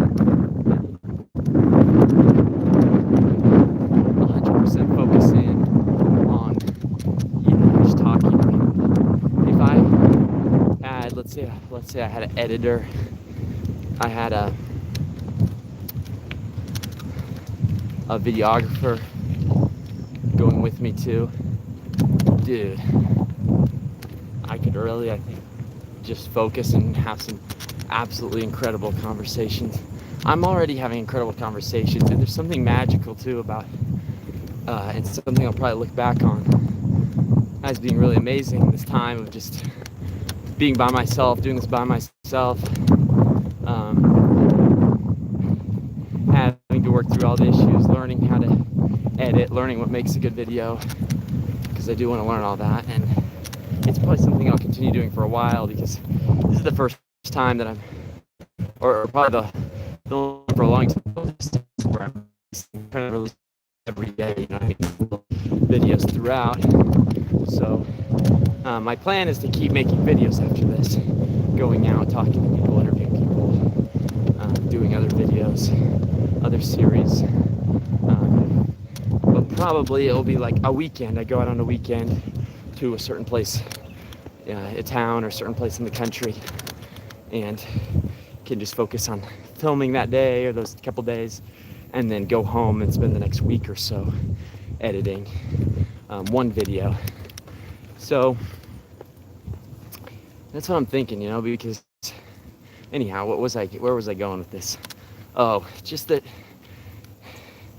there's a lot to learn and a lot to do and to take into account with this series. I see some other like actual YouTubers. I guess I'll call myself a YouTuber.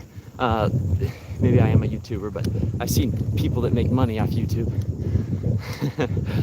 People that actually run, you know, they make a living off of YouTube. I've seen them do series, you know, 30-day series or whatever, and it seems like most of the time they hire people to do the editing, especially when they do a big series like this.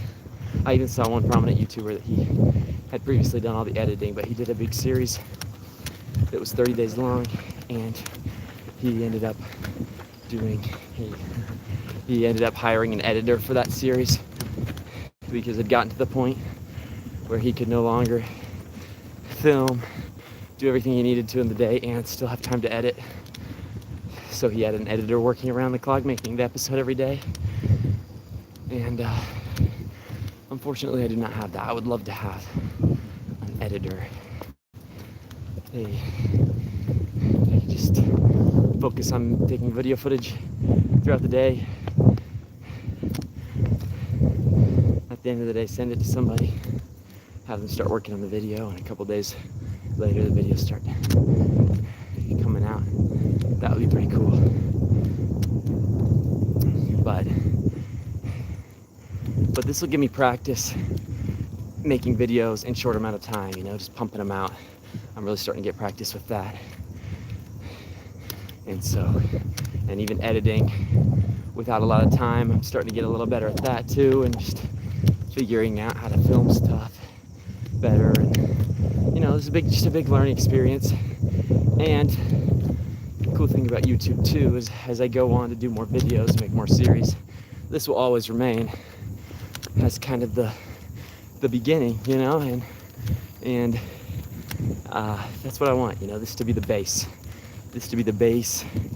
for everything I do, the focus to just help other people find the good, help other people find the good, help other people focus on compromise and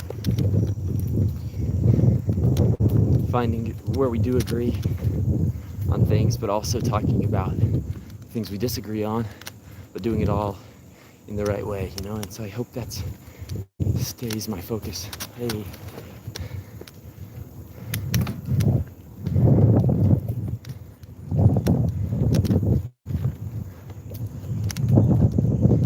So, and just the basis of this is focused on people, hearing their stories, this country, which I love so much, and just values. That's what I want this to be built upon. I don't want there to be any doubt in people's minds that I love this country. I don't want there to be any doubt in people's minds that I love people, that I love God, and that I have focus on. So,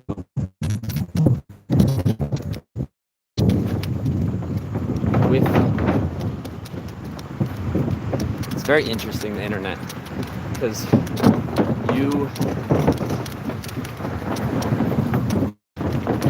in real life, you kind of, you know what they see in you, what they see about you.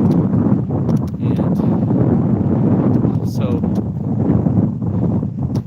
even though whoever you may be, when people land on your social media or your channel or whatever, they're going to see whatever they find. You know, they're not going to see everything about you. They're only going to see what they find. And most people want to dig too deep in it. It's just this interesting place where we, hey guys, sorry, it looks like I lost internet for a bit back. Back. So, about that.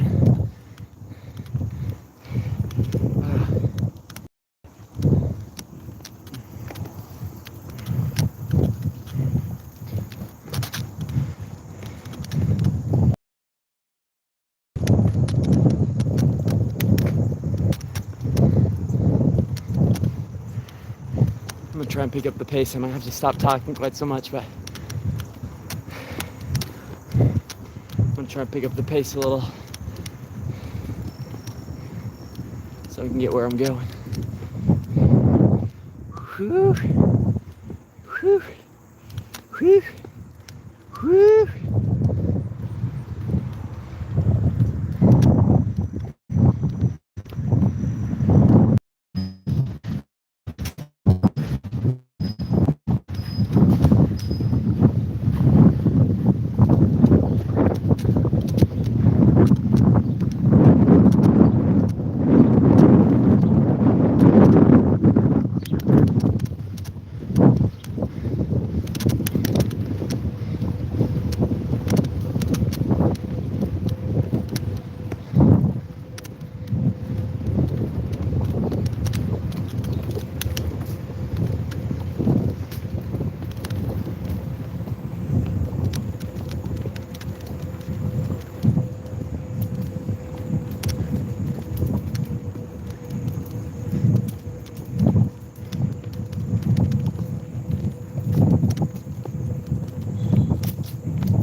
Sorry, it went down for a bit. I think I lost internet.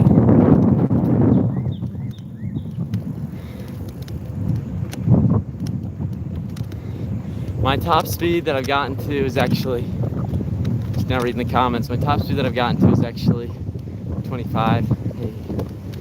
I've gotten to 25 miles per hour before, but not today. Today the fastest I've gone was that, yeah, like 16, 17 around there. So, and then let's see what else. It's a learning process. If you decide to do something like this, those things you are working on in your head right now. That's fair. That is fair. It's true. Yeah, life's just one big learning process. And so it's true that I'm gonna keep learning all sorts of things, and shoot, I'm gonna keep learning along this trip too. You know, I'm only 8 days in out of probably 40, so I'm gonna keep making videos, keep learning, keep growing. So yeah.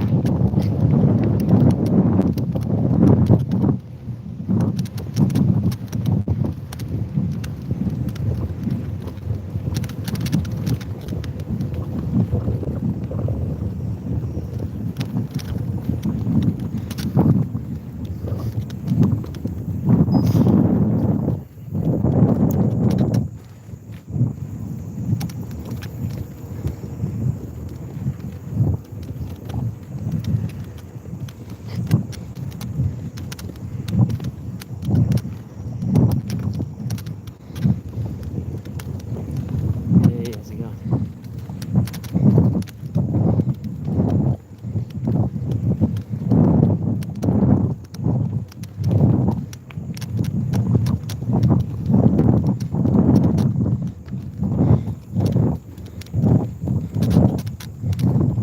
Whew. It's beautiful out right now, guys. So about the video. Oh, I gotcha. That's fair, yeah.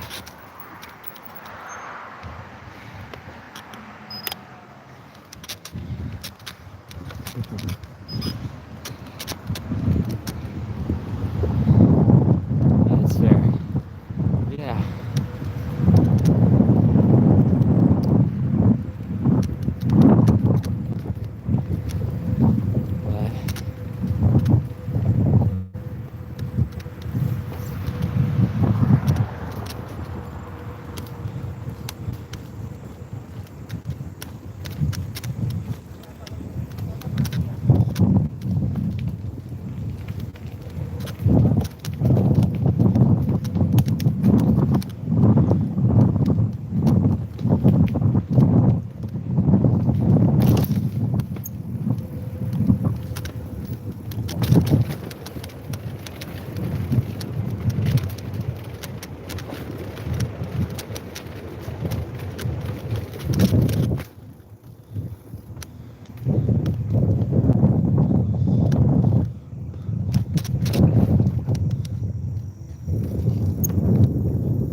Hey, how's it going? Wow, that guy had two enormous dogs. Enormous. I don't know what they were. They were big and scary though. And they were not on leashes. And I had Chile flashbacks coming in when I get chased by dogs, by big scary dogs, and little scary dogs too.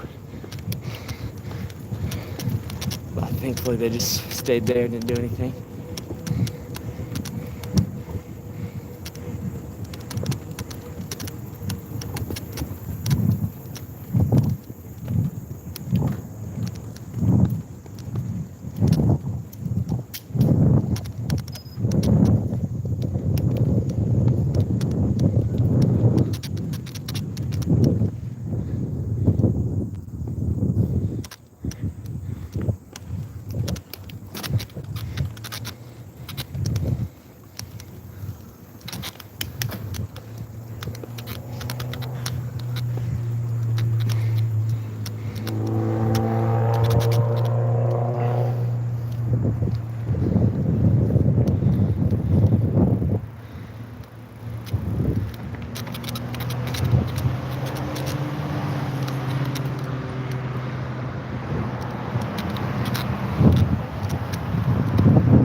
We are cruising, guys. We're cruising towards our destination.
Hey guys, sorry this isn't the most entertaining right now.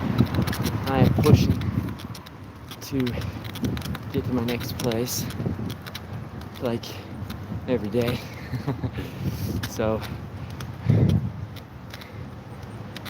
I'm about 8 miles away, which is a decent amount, but at the same time pretty close. Probably should message the guy really quick and let him know I'm not going to be there until 7:45.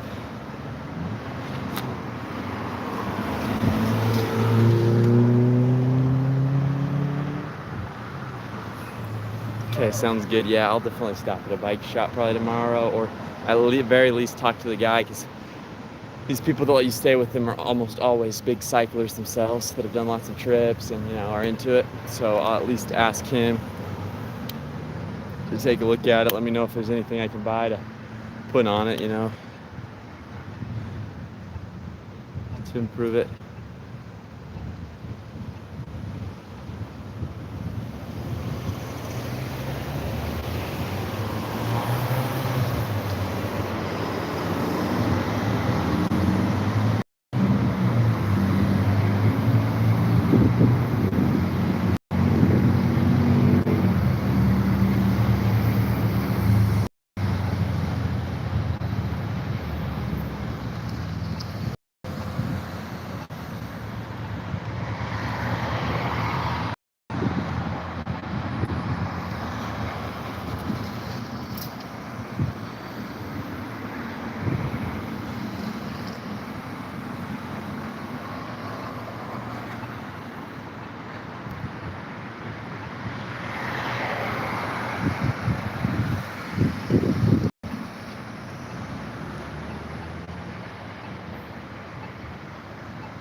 Life 360 says I'm going 1 mile an hour right now. Let's see, 701.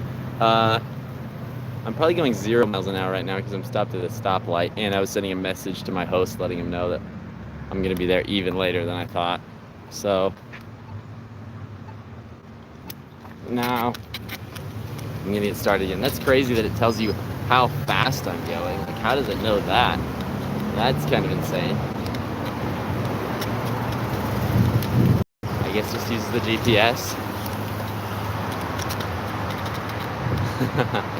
That's funny.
I ended up talking to this Hispanic guy at McDonald's too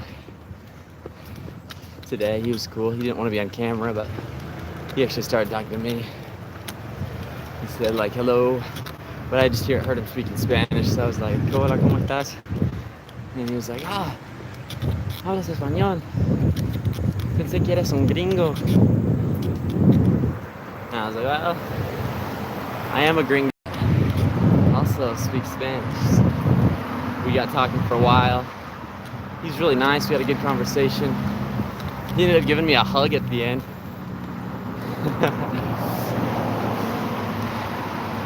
That was nice.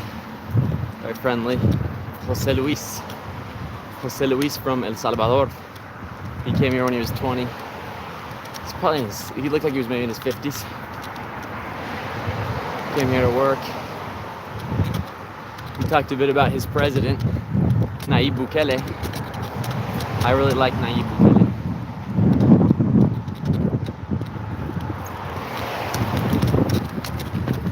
He has a lot of really great wisdom. One thing he says that I really like is cuando nadie roba, el dinero alcanza. Or in English, when no one steals, there's enough money for everyone. And I think that's true. I think that's true. And I think that's one of the biggest problems in governments today, and I think he thinks that too. He realized that. And he's been fixing a lot of things in his country by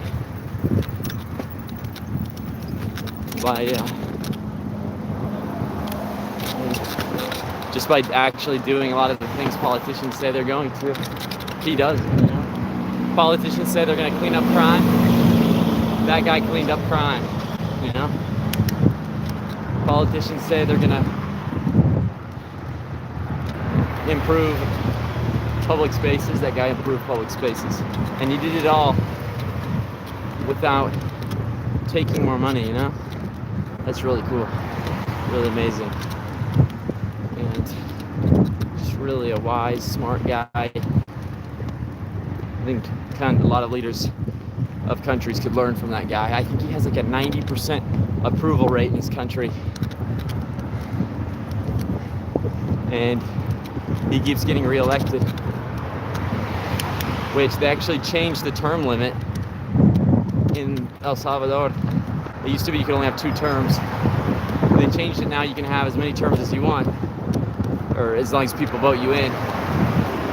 So that's interesting. I think for us from the United States, that seems foreign and strange, and kind of freaky. But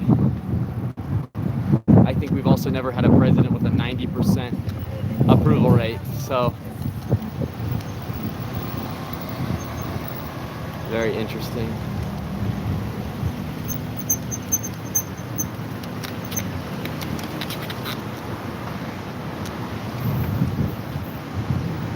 But I'm a Nayib Bukele fan. And actually the whole thing of terms, there are a bunch of other countries that also don't have term limits, like Canada and a bunch of countries in Europe, and you know, so a lot of countries do have term limits because they're patterned after us, but some others don't. And we definitely don't have term limits on things like,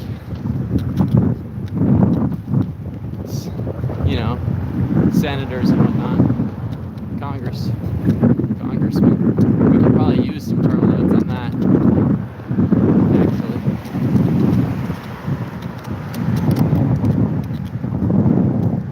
Oh, dang, here's a big old hill. I cruise up the hill. Yes, you're flying up this hill. 10 miles an hour, that's what I'm talking about. Got places to be.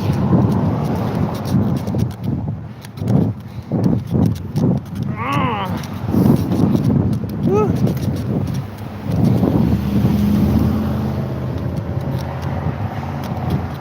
Oof. Woo. Almost to the top. We made it.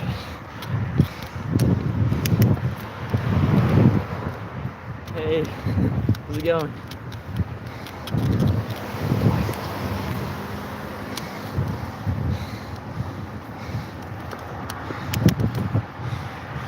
Woo! We made it to the top of the hill. We're going down the hill now.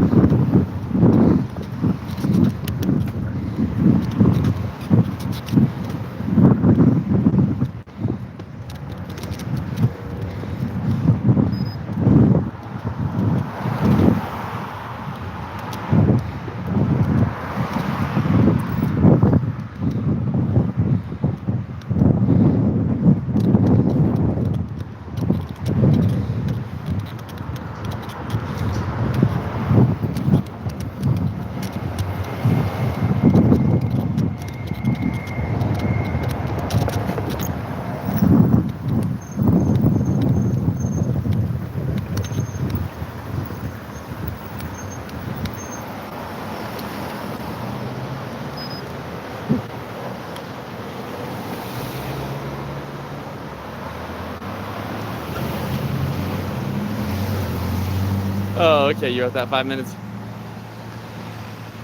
Oh, gotcha.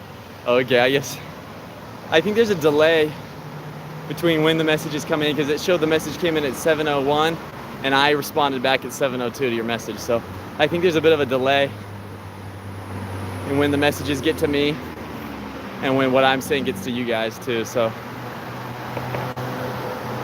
thank you. Good luck, man. Wish you well. Thank you so much.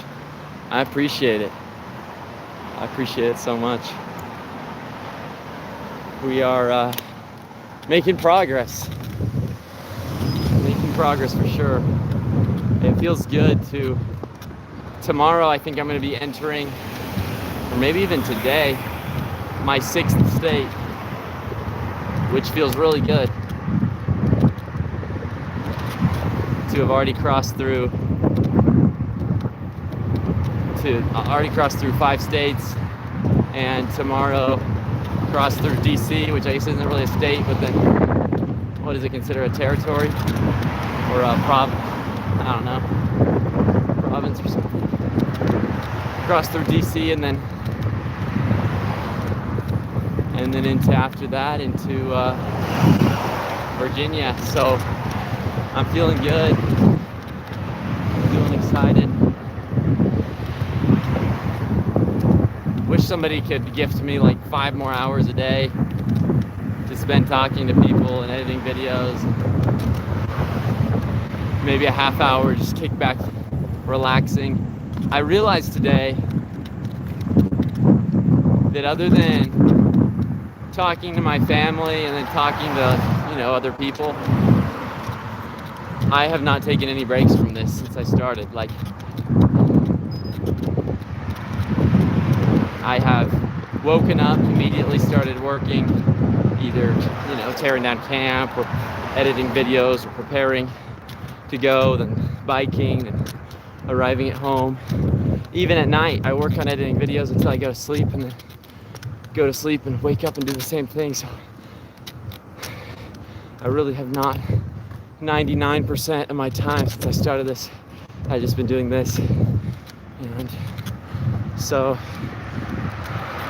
I probably should be setting aside just a little bit of time to do something else, but at the same time, I know I have these 40 days to really make this count, really to reach people with what I'm doing and the message, and start growing my platform and whatnot. And so I'm just trying to really hit it. Of course, could I use my time a little better? Could I go bike a little faster? Could I maybe spend less time talking to the people I'm staying with, and more time working on other things? Yeah, probably, but it's all a hard balance to find. Even making time to sleep, I've probably just been getting about 6 hours of sleep a night, which is unusual for me. Usually get at least 8. So, but just the whirlwind and excitement and adrenaline and the mission of it all has kind of kept me really engrossed in what I'm doing and really focused on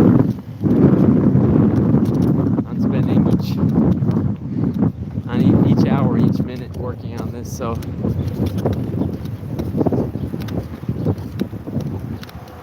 anyhow,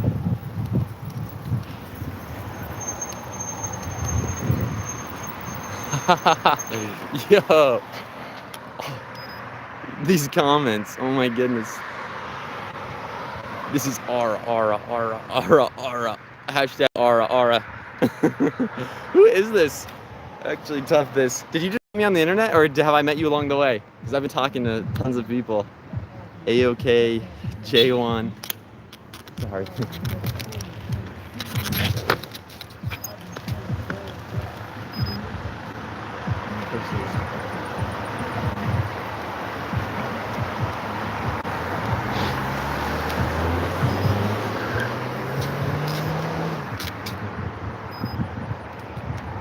Sorry, person honking at me. Not first time. Dude, thank you so much. Whoever you are, I appreciate it.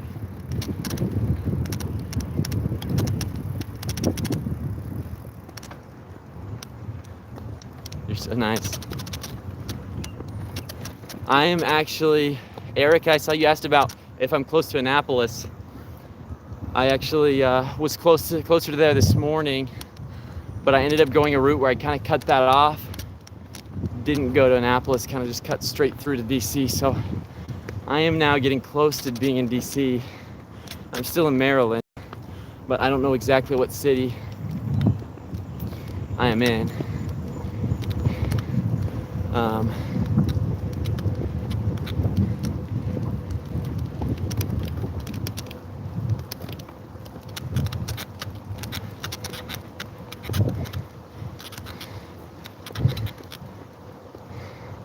not exactly sure what city I'm in, but I'm in Maryland, heading towards DC. I think I'm gonna end up about 10-15 miles away from the center of DC, like the National Mall, all the monuments, all that. So yeah, I should, tomorrow I'll spend most of the day in DC talking to people, making video there. I think that would be a great place to find people from all over the country that come to visit, that are there and have this country on their mind, and just make for some cool videos, shooting in front of monuments, in front of buildings and whatnot. Will be super cool. So I'll probably spend most of the day in DC tomorrow, and then after that, maybe try and get out away from DC a little bit, and find a place to stay on the other side of DC. Keep rolling.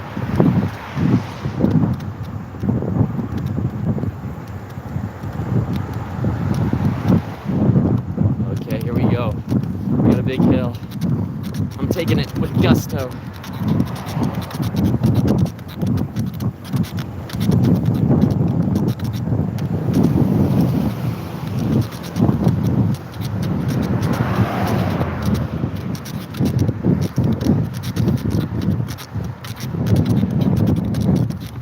Woo!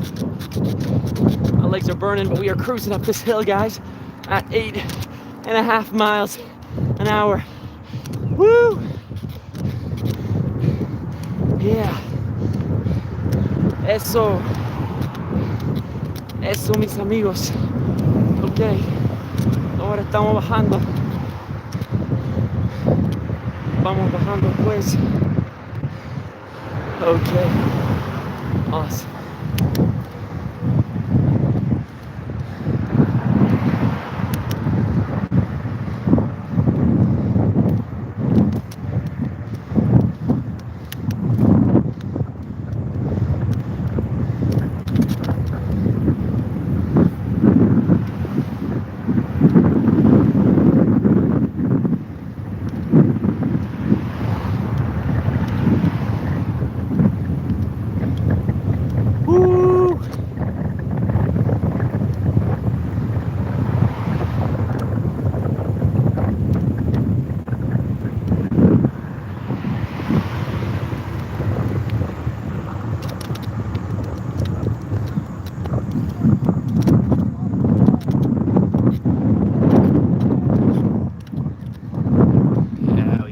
Out here practicing some sport.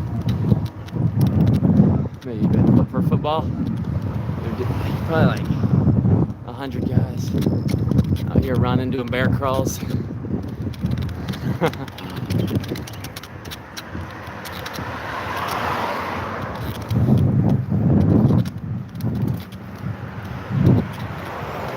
All right, I'm just 5 miles away. Close, y'all. Here we go, just 5 more miles.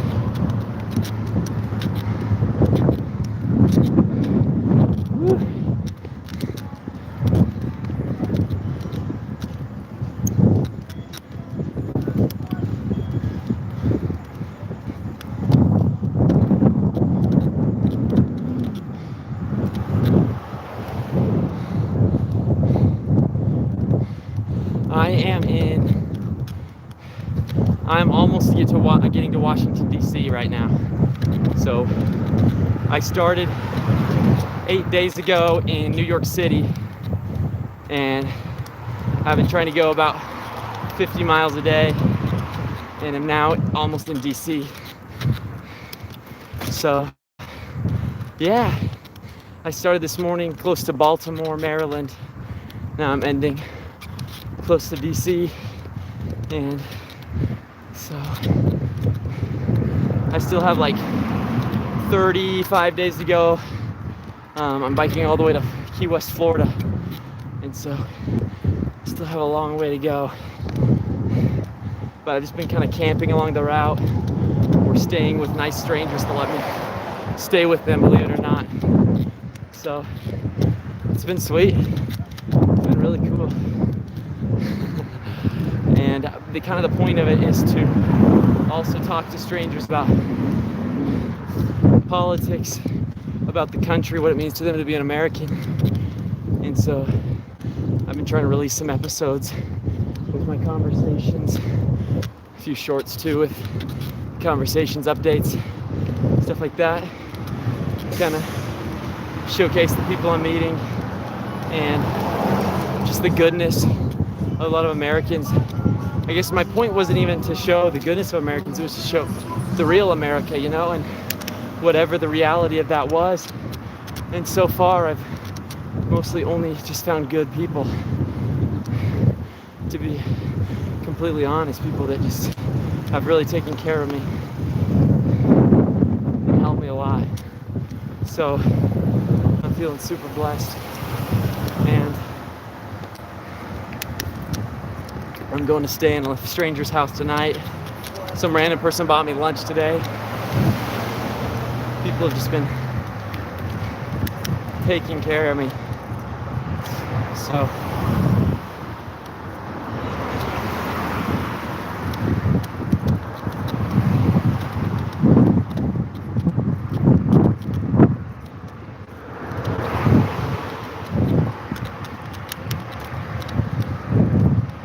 all right.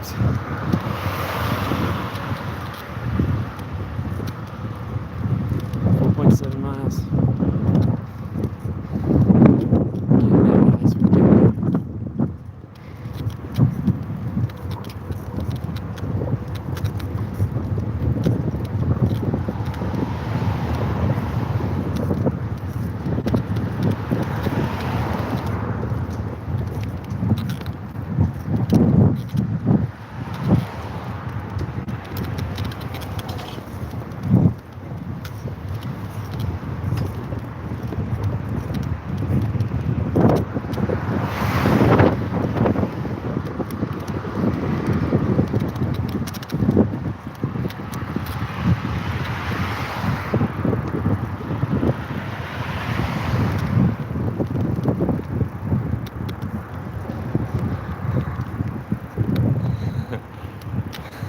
Yeah, man, you bet. Thank you.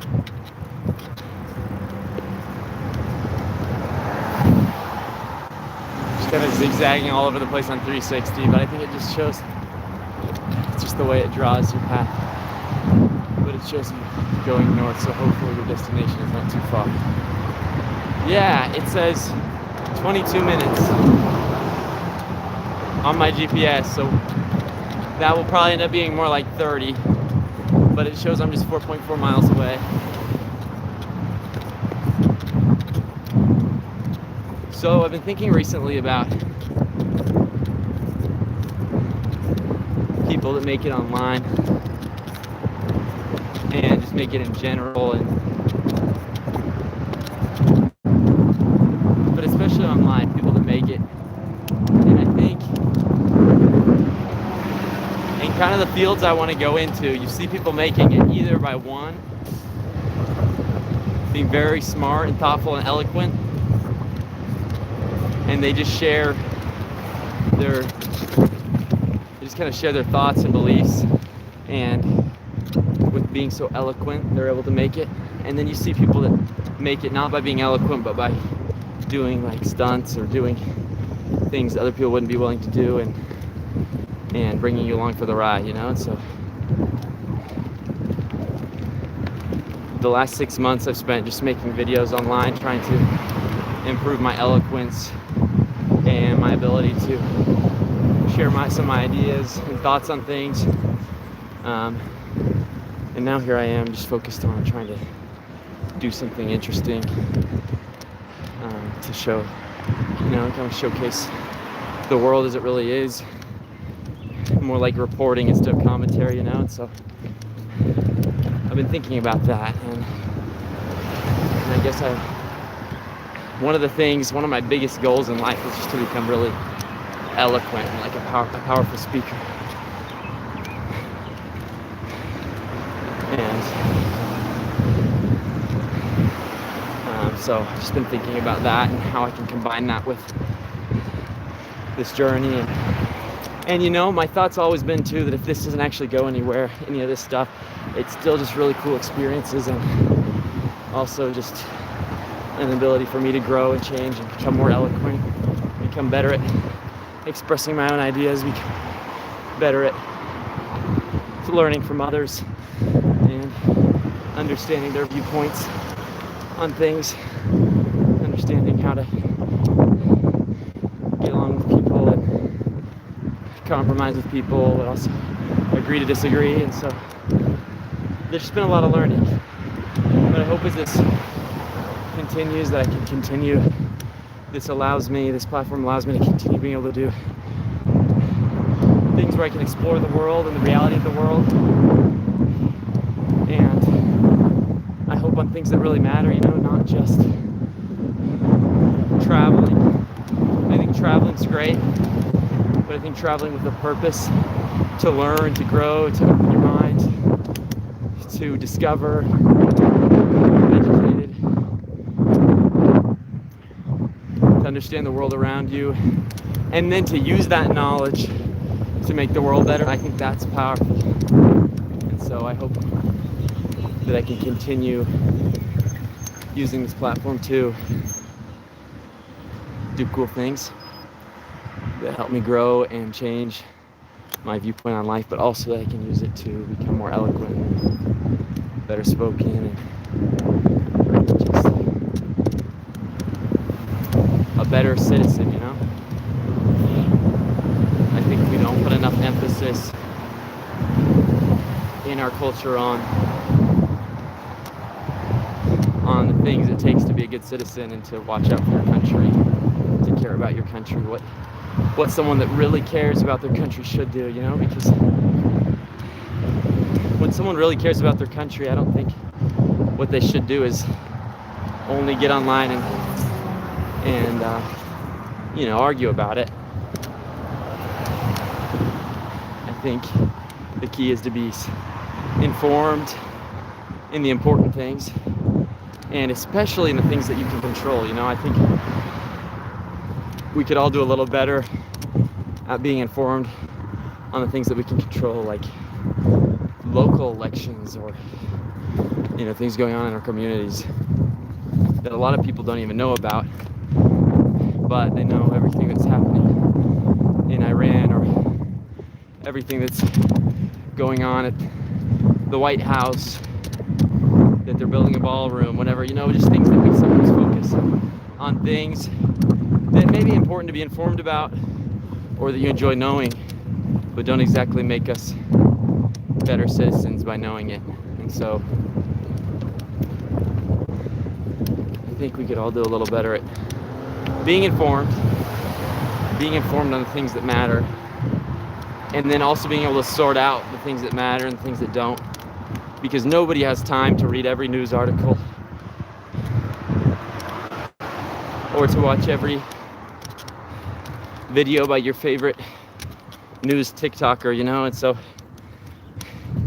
it's important to know what's going on, but it's also I think a lot of people want to have their peace in their life, and they don't want that to take over their life, and they have hobbies and interests. So I think for a lot of people it's easier just to kind of shut out politics.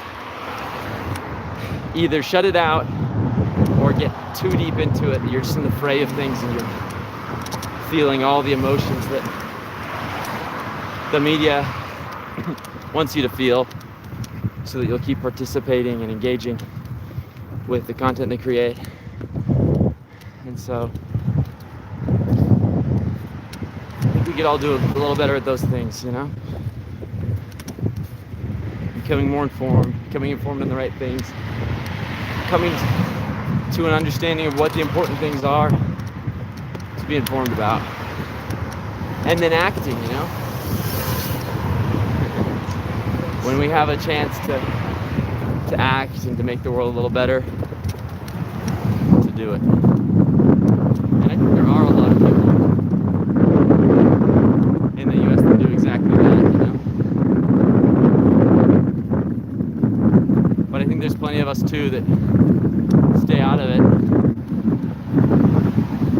hoping that things will get better on its own, and that's not exactly the answer either, you know? Things won't improve just by not thinking about it, so I think there's some sort of balance there. Anyhow, that's a bit of a little rant for today, keeping me distracted as I bike. Something that's kind of been on my mind, especially hearing people talk about politics, you know? I've talked to a few people that say, oh, I don't talk about politics. And then you start talking to them, and you start to realize that they do care about politics, and they have feelings about politics, and they worry about things, and there's things that make them scared and frustrated, and you know, so there's those kind of people. And then there's people that know nothing and don't really want to know anything, and I guess that's a little freaky too. You know, we're always gonna have some of those people, and you can't always be informed on everything at every point in your life, but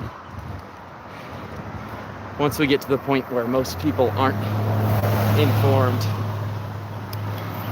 there's gonna be a lot of taking advantage of, you know?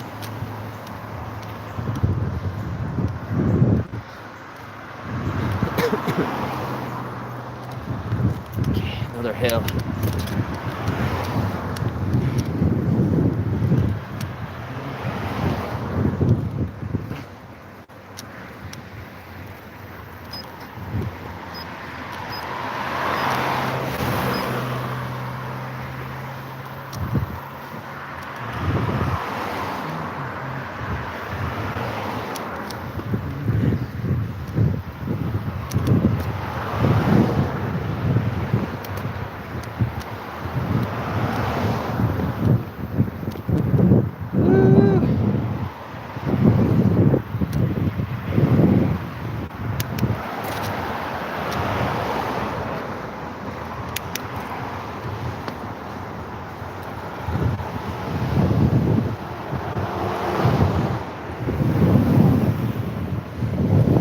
Oh yeah, that is a nice name, the road I'm on. Good Luck Road. Oh man, I might need to buy a house on this road. I wonder if house prices are up on this road because of the name of it. Good Luck Road. That's good. I need all of it that I can get. I will take it.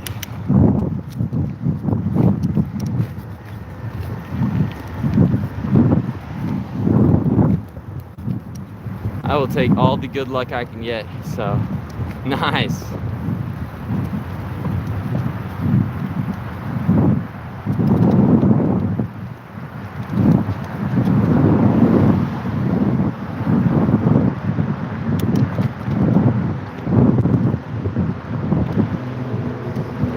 Miles away. That's what I'm talking about. That's what I'm talking about.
going 30 miles an hour down that hill.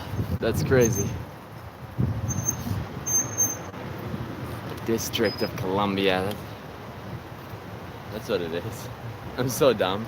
I was saying I didn't know if it was what exactly it was called, if it was a province or something. A district. It's a district.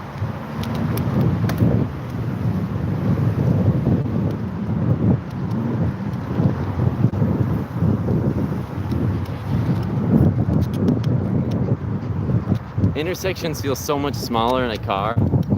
In a bike, for some reason, intersections seem so huge. Like, it just turned red before I even got to the other side of the intersection. You know what I mean? It's like, dang.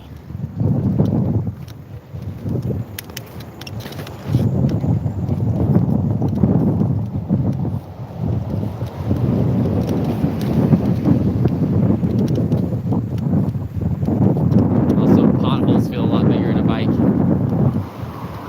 Yeah, sometimes I have to make sure I go around them. Even though a mountain bike, they don't feel bad, but with a trailer on the back, they feel pretty bad. So I try and carefully go around the potholes. The potholes. Not the potholders. The potholes.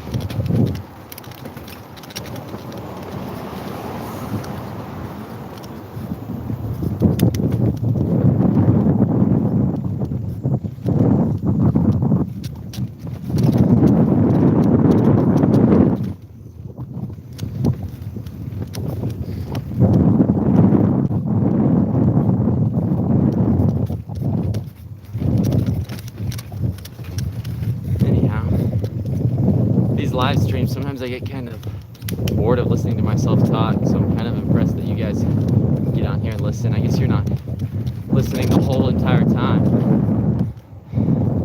but sometimes I wish I could listen to somebody else talk. To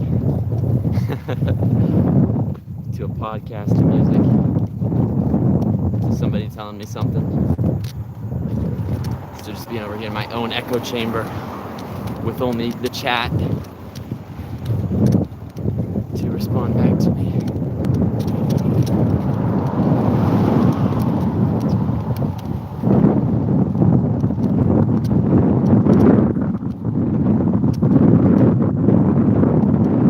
Wow, it's a strong wind.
guys, it is about the end of the day. Just a couple miles away from the place I'm staying tonight. Stopped at our stoplight. After finally getting my bike fixed, the trailer has held. It's been a little wonky, but it is held. And I'm almost to my destination. Today, I didn't talk to quite as many people as I would have liked, but I met some really nice people in McDonald's. And it'll feel good to get in just a little bit early. Have a little bit more time to work on other things. So overall, a wonderful day full of meeting beautiful people and talking about things that matter.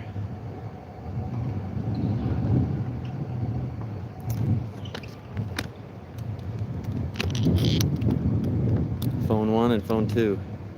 Phone red and phone blue. Phone red, white, and blue. I do have that. Actually, here, let me show you guys mine.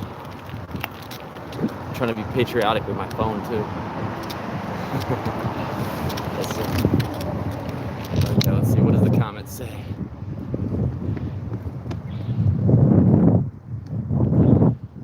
What's up, Parker? Are you in DC or did you pass through already? I just got online. I am in the outskirts of DC right now.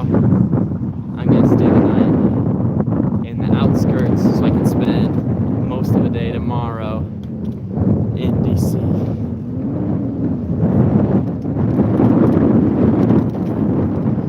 So, sorry, 1 second. Okay. The bike issue. So basically I had the trailer connected through the back axle of the bike, and with all the weight pulling it down and yanking on it and going over bumps, I imagine. Oh, did I miss the turn? I did. Okay. Turning back around. Here we go. Oh, nope. Dang it, I can't tell. Sorry, guys. Okay, so the axle got kind of broken and bent a little bit. At least it got yanked out of the nut it was in on the other side. The little kind of like plastic metal nut that goes on the other side, it got yanked out of that and bent over. And so that happened this morning. So I put it back together. It seemed to stay. Got another 10 miles down the road and it happened again. And so I realized that and decided to find another way to rig up the trailer so it wasn't going on the axle. So I put the axle back through, but this time I didn't connect the trailer to it because I think that's what was weighing it down and breaking it off and bending it. So the nut caught, it stayed on there fine, but I had the trailer jerry rigged up another way. I used some bolts off the kickstand. The kickstand I had on this bike ended up breaking off a couple days ago, so I haven't had a kickstand. But it didn't break off completely. It was still like stuck on there. It just wasn't working. And so I was able to use the parts from the kickstand to put on the bike. MacGyver the bike. And so it's hanging on there. It's been hanging on there for 20 miles. The last 20 miles almost, it's been fine. So that is good. That is very good.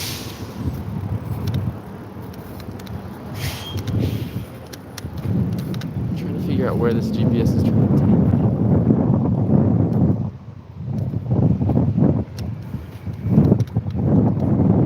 Trying to take me through this park or something.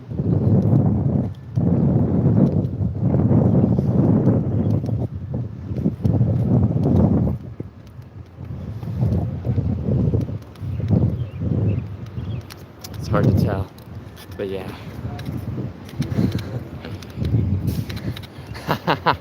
Real bikes don't have kickstands anyhow. True.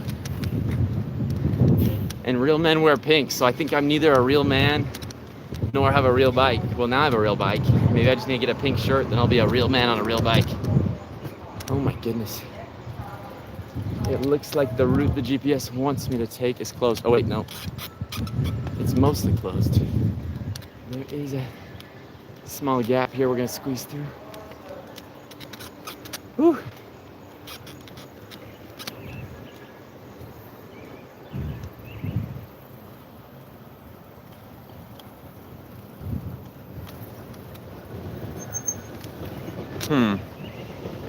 I keep taking wrong turns. I can't figure out where the GPS wants me to go.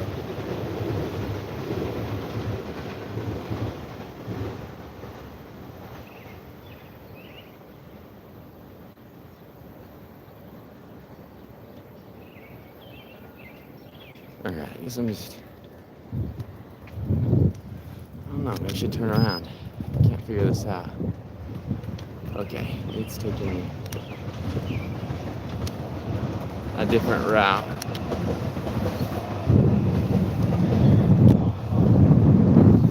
I don't know where I am, where I'm going, but we're gonna get there.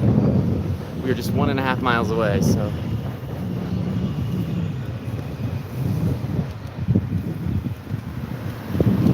Should be getting there soon.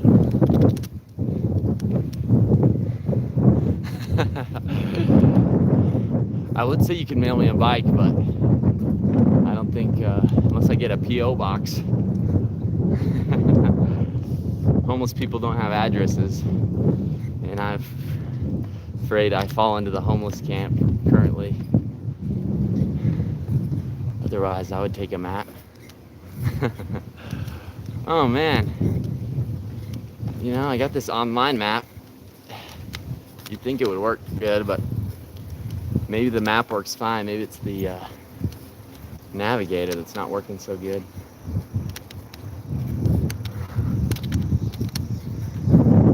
That navigator being me currently.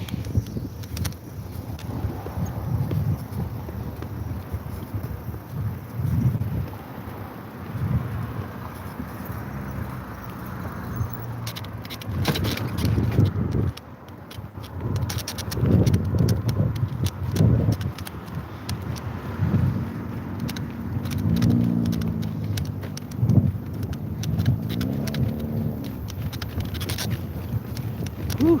Today was a good day though. Today was a good day. I got some pointers from the guy I stayed with last night to cut some miles off my trip through this trail that I took. And so I didn't go nearly as far today. Today I only went about 35 miles. But still made the distance that I was aiming for. It was going to be 50 miles taking the normal trail, but oh man,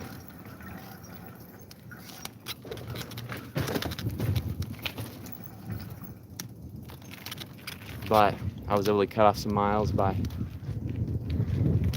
not taking the normal route the GPS would have had me gone, the East Coast Greenway route. So that was cool. Instead of going through Annapolis, I just went from the Baltimore area straight down to DC on this rail trail, an old railroad that turned into trails. So that's cool. And then I got my lunch paid for by some nice lady that asked me what I was doing, and I told her, and she's like, I'm gonna get you some lunch. So that was sweet. And then I had a first, and I'm sorry if you guys have already heard this once, but I had a first where foxes have dens, birds have nests, and Parker just needs 2 trees spaced at a convenient distance. That's good. That's pretty funny stuff. Oh man. But yeah, so I was in McDonald's, I still had the live stream going, and somebody gets on the live stream and was like, hey, I think we just saw you here in Edenton. Is that what it is? Edenton? Oh shoot, did I already forget the name of that town? I was there for a while. They were very nice to me. Edenton. I'll have to look it up later tonight. But she's like, we just saw you here. And then she comes on again, she's like, my husband's been seeing your videos online, and we just saw you driving down the road. I was like, what? No way. That's the first time anybody's seen my videos and then seen me in real life. So, you know, they have no relation to me. And most people, like, I meet tons of people along the trail and I give them my card. I have these business cards that I've been handing out with a QR code to check out my YouTube channel and Instagram and Facebook and GoFundMe and all that. It's got all of it on one card in little QR codes. But I've never had somebody that watches my videos first and then meets me. So that's crazy. And so they came to McDonald's. I told them they could come if they wanted to over the live stream. They came to McDonald's and they're like, can we buy you lunch? And I was with this other lady and she's like, I already bought him lunch. And this other just sweet older lady. And then so this couple ended up sitting down with me while I ate and just talked to me. I got some clips, some video clips, just talking to them, interviewing them.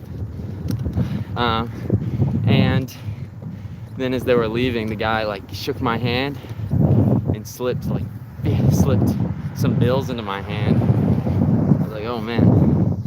But you know, tried to do what you're supposed to do and not like count the money in front of them, of course. So I just stuck it in my pocket. I saw like a $5 bill, stuck it in my pocket, pulled it out later, and the guy had given me $50. Just this random guy that's seen my videos online and saw me driving through his town on a bike with a flag behind it. Didn't know me, just handed that to me. I was like, whoa. So that was crazy today.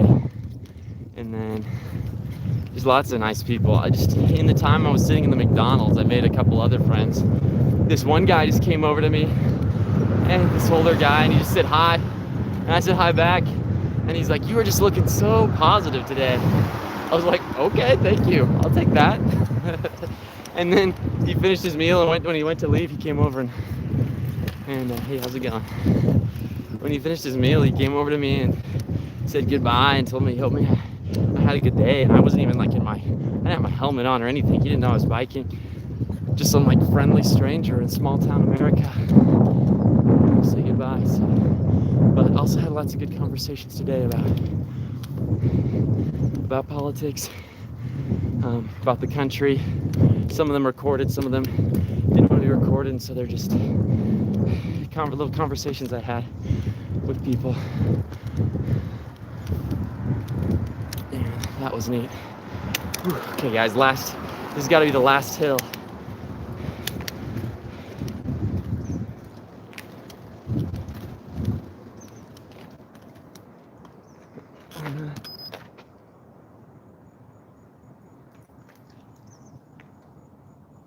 Okay, I was just checking that.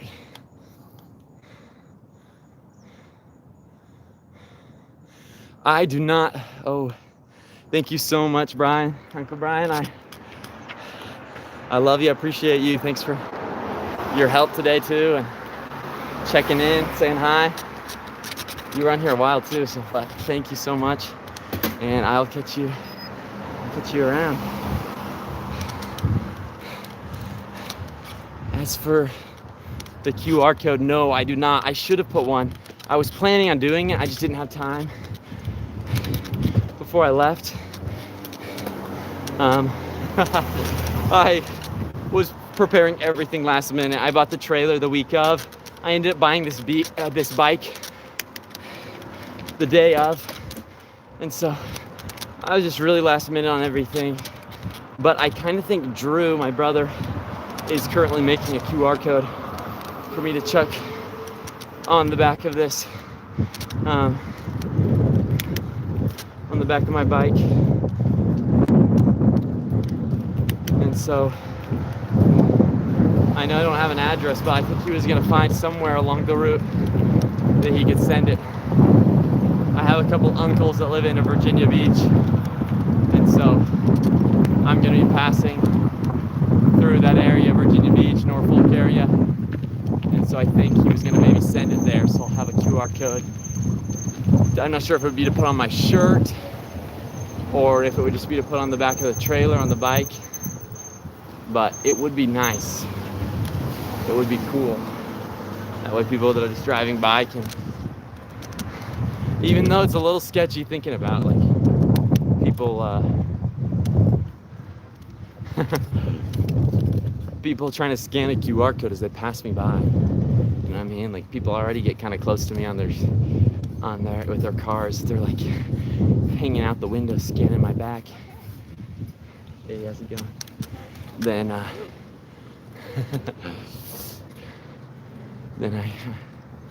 anyhow, got to do the marketing, shirt, sign on the back, etc.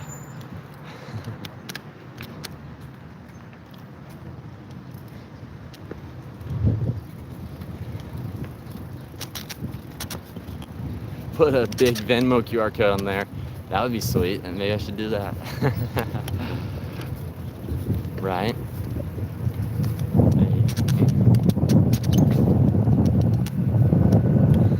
Where am I the most sore? That's a good question. Probably just every day. My, oh man, I'm gonna sound like an idiot right now. I don't know that much about what all the different muscles are called, but just my, what are they called? Your quads? Just like my thighs. Those are pretty sore. Oh, dang it. I took another wrong turn.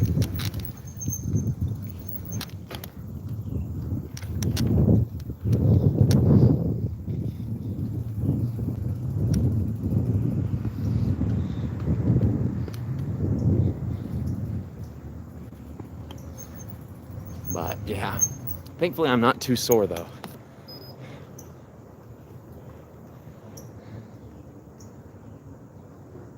That's a good idea too, put the social handles on there. Okay, I'm hopping this curb because I took a wrong turn and I don't want to have to go all the way back from where I came from.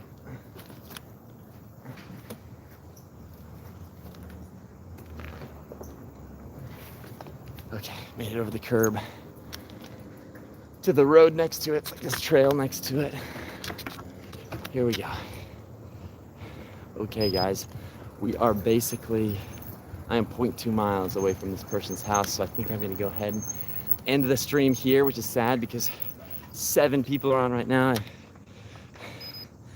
And okay, let's see. The axle on my bike, it's actually so far so good. Once I took the trailer off of it and it didn't have all the extra weight of the trailer, it's held up just fine. So I'm gonna maybe go to a bike mechanic tomorrow to have him look at it, but I should be good. Oh, Henry says hi. He's following along. Oh, awesome. Thank you guys so much for following along, and tell Henry I say hi too. Yeah. Well, awesome guys. Thank you all for being on here. I appreciate it. And I will be back here tomorrow and the next day and the next day and the day after that too. So if you ever want to drop in and say hi, feel free to. And I will catch you all later.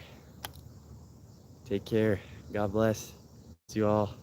Oh, not that button. See you all. Good night. Buenas noches. Se cuidan. See you all. Take care.